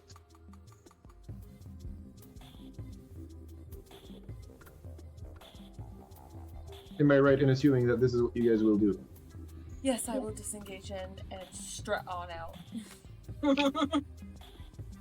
Okay. And so the only one left is Orta. What do you do, sir? I will telepathically conjure the concept of goodbye, we are leaving now inside the head of the mama, and then use my action to disengage Okay. and dip. So it basically follows you to the mouth of the cave, pups in tow. Mhm. It'll just roar as you walk out, kind of, not really a T-Rex roar, but you get the idea. The whole like I win kind of thing. The triumphant roar of a beast. My house. Before it drags Bitch, its we pups had you. back. Before it drags, it doesn't. It's a beast. It's got an intelligence bonus of -4, I think, right now. It does not know Yeah. better. It walks back into the cage with, dragging its pups back towards its home, and you guys make it out and back out into the. Nibble has already left in one of the land speeders with what's it called? Heading back to where we need to. Okay, so you guys are left with the other land speeder, I'm assuming. Yeah, that's fine. Okay. So you guys head on back home. If you guys want, again, it is a 4-hour trip back. You guys can get a short rest out of it, or you can furthermore work on upgrading something of yours. Nibble is going to take the rest Okay. Take a nap. Okay. after all that. Very good. Sorry. I'm gonna read. 'Cause I'm fine. I will bounce to a different topic, as Orta is kind of, for lack of a better term, easily distracted by learning things. Okay. So he'll spend the 4 hours reading on like survival and like how to tell when you're in like a predator's hunting grounds and stuff like that. Okay. Start learning about that Nerd. because of what just happened. Very good. So you've gotten another 4 hours towards expertise on, or proficiency on survival checks then. Yeah. And then 4 out of 30. And then 4 hours on medicine. We'll see how this goes. I'm going to use my force True, recovery right. for an hour, and I'm going to regain force points equal to half my consular level, minimum of 1, plus my wisdom or charisma modifier, and I'll use my wisdom modifier. So Very I'll good. regain 5. I'm then going to use 2 of those to cast a heal on myself to get myself back up a little farther. Very good. Because I don't want to be at half health. And then can I use the other 3 hours to essentially do the same thing Order's doing? I want to start working on survival. Yep, no problem. That's +3 on 3 hours on your survival. No problem. Okay. Kitra, do you want to do anything? Zoro, do you want to do anything? I'm taking the rest because I need to get my tech powers back and whatnot. Oh, right, you did. That's good. And yeah, sorry, Zoro. Last but not least. I already told you I was fine. I didn't get hit that battle, so I'm reading Yes, right. What are you reading on, if you don't mind me? my lore. Right, same thing. Okay, very good. Okay, at least one of you is Well, I consistent. dedicate myself to something one different. thing, so when I'm done, I move on with my list. Everyone's jumping the rolls, and me trying to keep track of everything. No. Okay, just keep track of this stuff, guys. Yeah. Very good. Okay, so that being said, I can close the turn order now. You guys will take those 4 hours to get back to the academy, and when you do so, you'll see actually both Master Garm and Master Ordo. Well, first Mibble and Ordo? the apprentice Not you, are just going Ordo. to show up. Oh, yeah, exactly. Both Master Reslick and Master Garm are both waiting for you. By the way, I found Garm's token, so this is what he looks like. If ever you guys want to have a quick view of what the man looks like. Nice. Yep, typical Miraluka with the bandana on his face and everything. If you click on him and you hit Control Z, he'll pop up really big. But you have to expand his size. Control Z. There we go. That didn't work. No, you just Oh. select the token and then hit Control Z on. No, just select the token. Just click on Yes. it one time. Click on it. Yes. Okay, Don't now hold hit it. Now hit Control Z. No. Maybe it's Nope, not he didn't Control find Z. it. Maybe it's something else. I don't know. See? It's something Z. Shift Z. Try Shift Z. There There we it is. go. It's Z, not control. I just remember the Z part. Okay, I guessed it was Control. But yes, Undo. Keep doing undo and see what happens. but yes, there you guys have Keep it. doing it. IT, repeat the same thing over and over again. It's bound to work. Sorry, let me plug and unplug the token again. All right. Turn it off and on again. So that being said, yes, you guys make it back to the academy, and you can see both Master Ordo and Master Garm are waiting for you. Master Garm clearly is appreciative of the fact that you guys managed to bring back the land speeder on top of bringing back the apprentice, and Master Ordo really only cares that the apprentice made it back and is visibly relieved that she did. They have a brief talk with her, before ushering her in and telling her to go get checked by the healer. And then they look at the rest of you and say, well, first of all, how are you all? Are any of you injured? Does mentally scarred count for anything? I blacked I out think for they're 6 gonna need seconds. I'm hazard fine. Hazard pay. Yeah. Compensation. It was an interesting experience. Well, it was, but I think our abilities managed to pull us through it.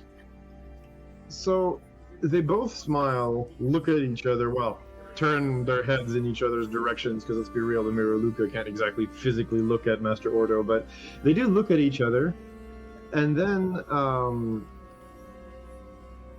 they actually look at you guys and say, well, first of all, we wanted to tell you guys how incredibly impressed and proud we are with the results of your little expedition. Not only did you find your Padawan colleague, but at the same time,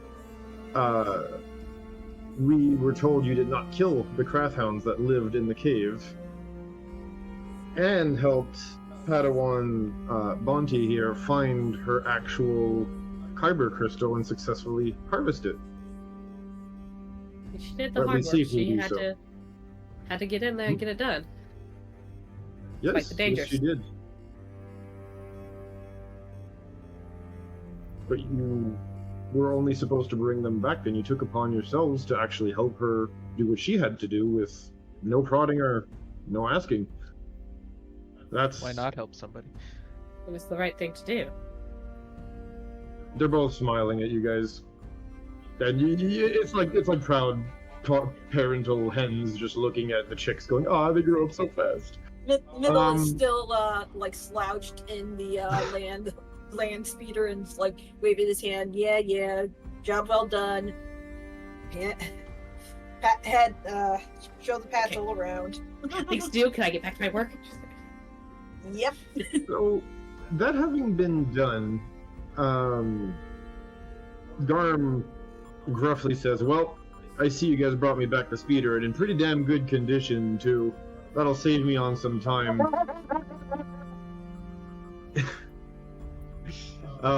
Middle does laugh out loud. Why do I feel like Middle's over here writing an invoice speech? Hazard pay for fixing it, pay for this. Yeah, I'll send you the bill later. So you do send them the bill later. You are going to make, with the overtime and your day's pay and everything, about 500 credits today. Yes. As they are very happy with everything you've done, because main mission plus bonus mission plus you repaired it. Yeah. After bonus scavengers objectives try on to bonus try to objectives done. dismantle it. Exactly. So no, you guys, you definitely get that, and then they're gonna look at the rest of you guys and say, well, there's definitely a few things that you guys deserve definitely after doing all this extra stuff. I did promise you some parts if you brought back the land speeder, so let's go at it, eh? He rummages through his lightsaber parts, and he says, "Yeah, I guess a couple of these ought to do the trick." He walks in front of you guys like a, again, parent in front of kids at Halloween giving out candy, and he says, one for you, and one for you. And each of you guys now have in your hand a focus lens that will give a +1 to your attack rolls on your lightsabers, or any related attack rolls on your that have to do with your lightsaber.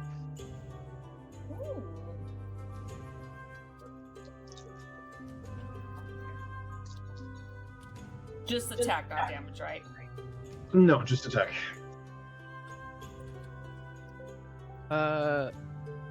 Damage is another part.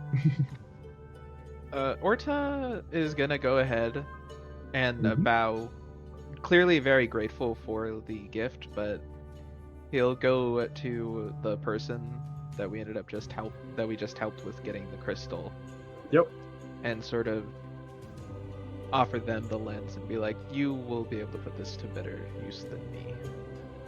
Can you do me a huge favor right now? Mhm. I need you to do me 2 rolls. Okay. I want you to roll me a d10, and I want you to roll me a d20.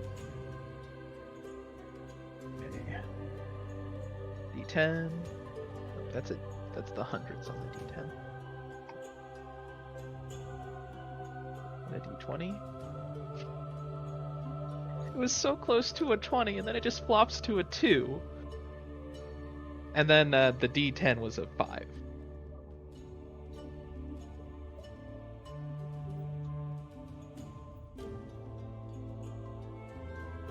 Okay. Well, she gives you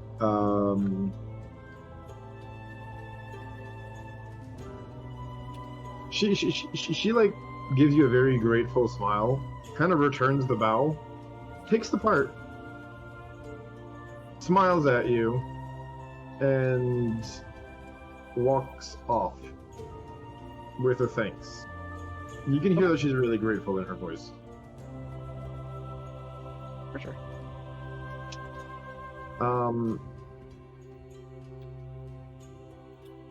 There will be a consequence to that later. We're gonna get to that in a minute. Just remember, before the session ends. Yes, I'm just going to start the wrap up a little bit, and I'm gonna give you what ends up happening because you did that. So, first things first. As you guys are given those rewards,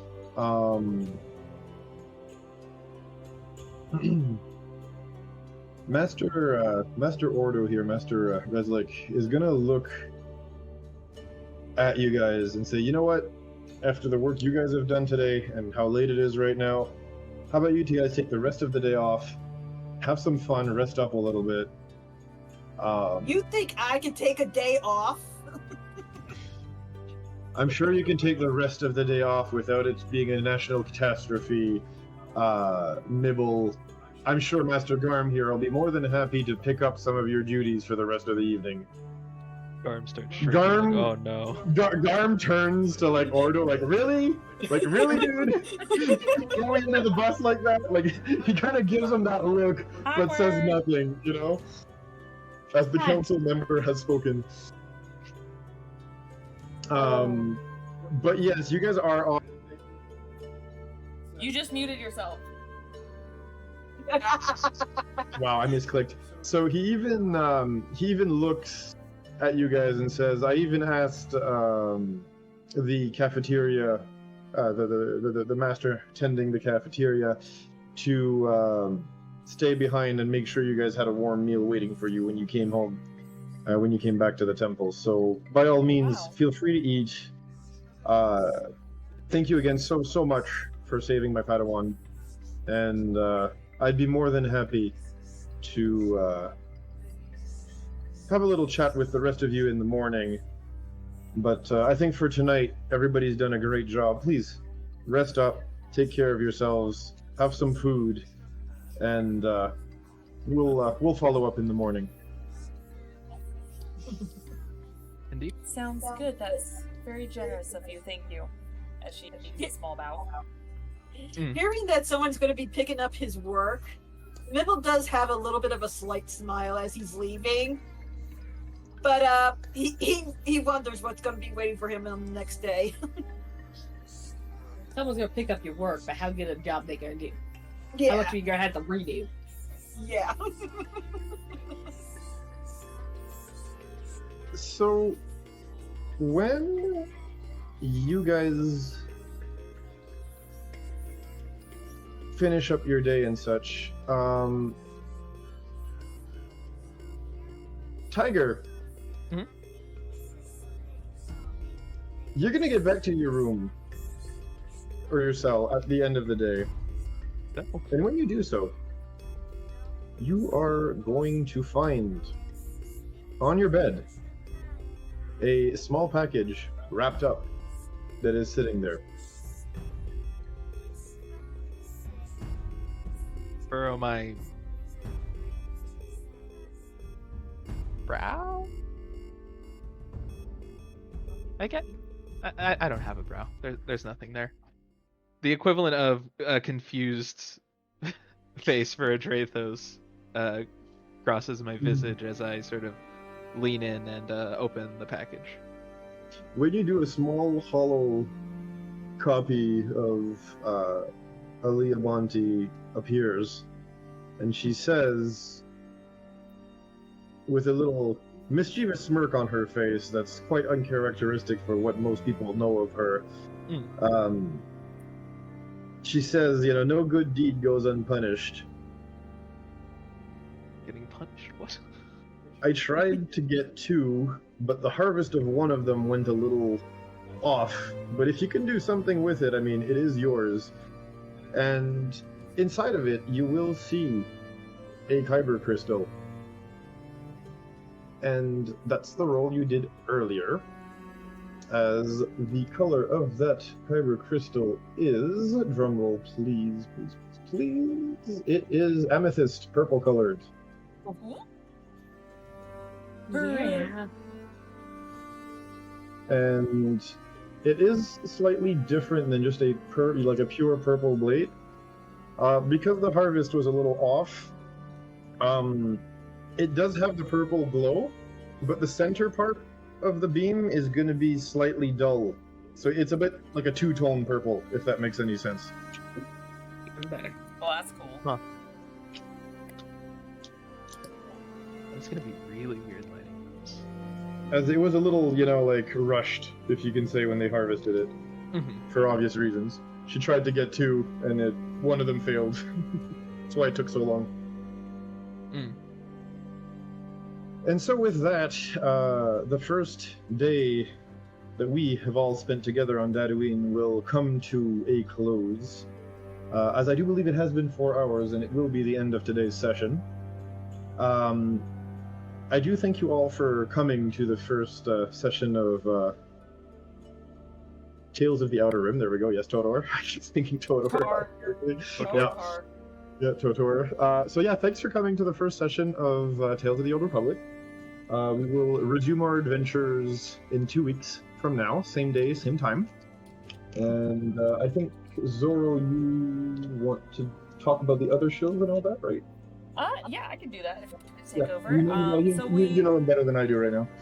Yeah, so we don't have the show updated just yet for our shows when we do this. But this show is going to be every other Thursday. On Mondays, we do have our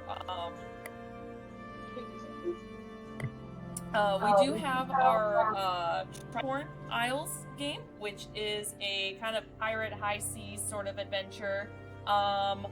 We have our Tuesday game, which is our longest running campaign, which is Destiny Forge. Currently on hold at the moment due to some scheduling issues since our DM Rojan is kind of working a lot more these days. So instead of just moving the show where we lose some players, we decided to just kind of put it on hold for now until that simmers down. So to be determined on that. But we also have 2 alternating shows on Saturdays. We have Withered Waste, which is our post-apocalyptic campaign with Rojan, and then on alternate Saturdays we have our Pathfinder 2 Extinction Curse campaign with Aaron. And then we have 2 announcements actually before we sign off. We are finally bringing back Mass Effect Horizons. So we will be back, I believe I said the 28th, which is 2 Tuesdays from now, so not this upcoming Monday. Not this upcoming Monday, but the following Monday, where we will actually be alternating between Tricorn and Mass Effect. So that show's not going anywhere, we're just kind of alternating back and forth, which is actually how we started both the shows, to be honest. Another announcement is starting September 1st. After a year of being on break, we are bringing back Behold Lore, which is our little mini talk show podcast that we do for about an hour or so. We talk about lore on this channel, as well as do interviews with some of our guests, some of our players on here, get to know kind of behind the scenes of their characters and whatnot.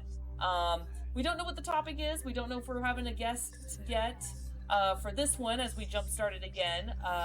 But if you miss any of them, just like the rest of our shows, it's on YouTube if you want to check them out. Otherwise, yeah, our next show this weekend is going to be Withered Waste, and it is game day for Extra Life, so Rojan's got some really crazy stuff planned for us. We don't know what it is, so we will know when you know at the same time. So make sure you catch up on those pods. Yep, and until then, we'll see you guys in a couple weeks back here for TOTOR. So until then, guys, we'll see you later. Good night, everyone. Bye. Cheers.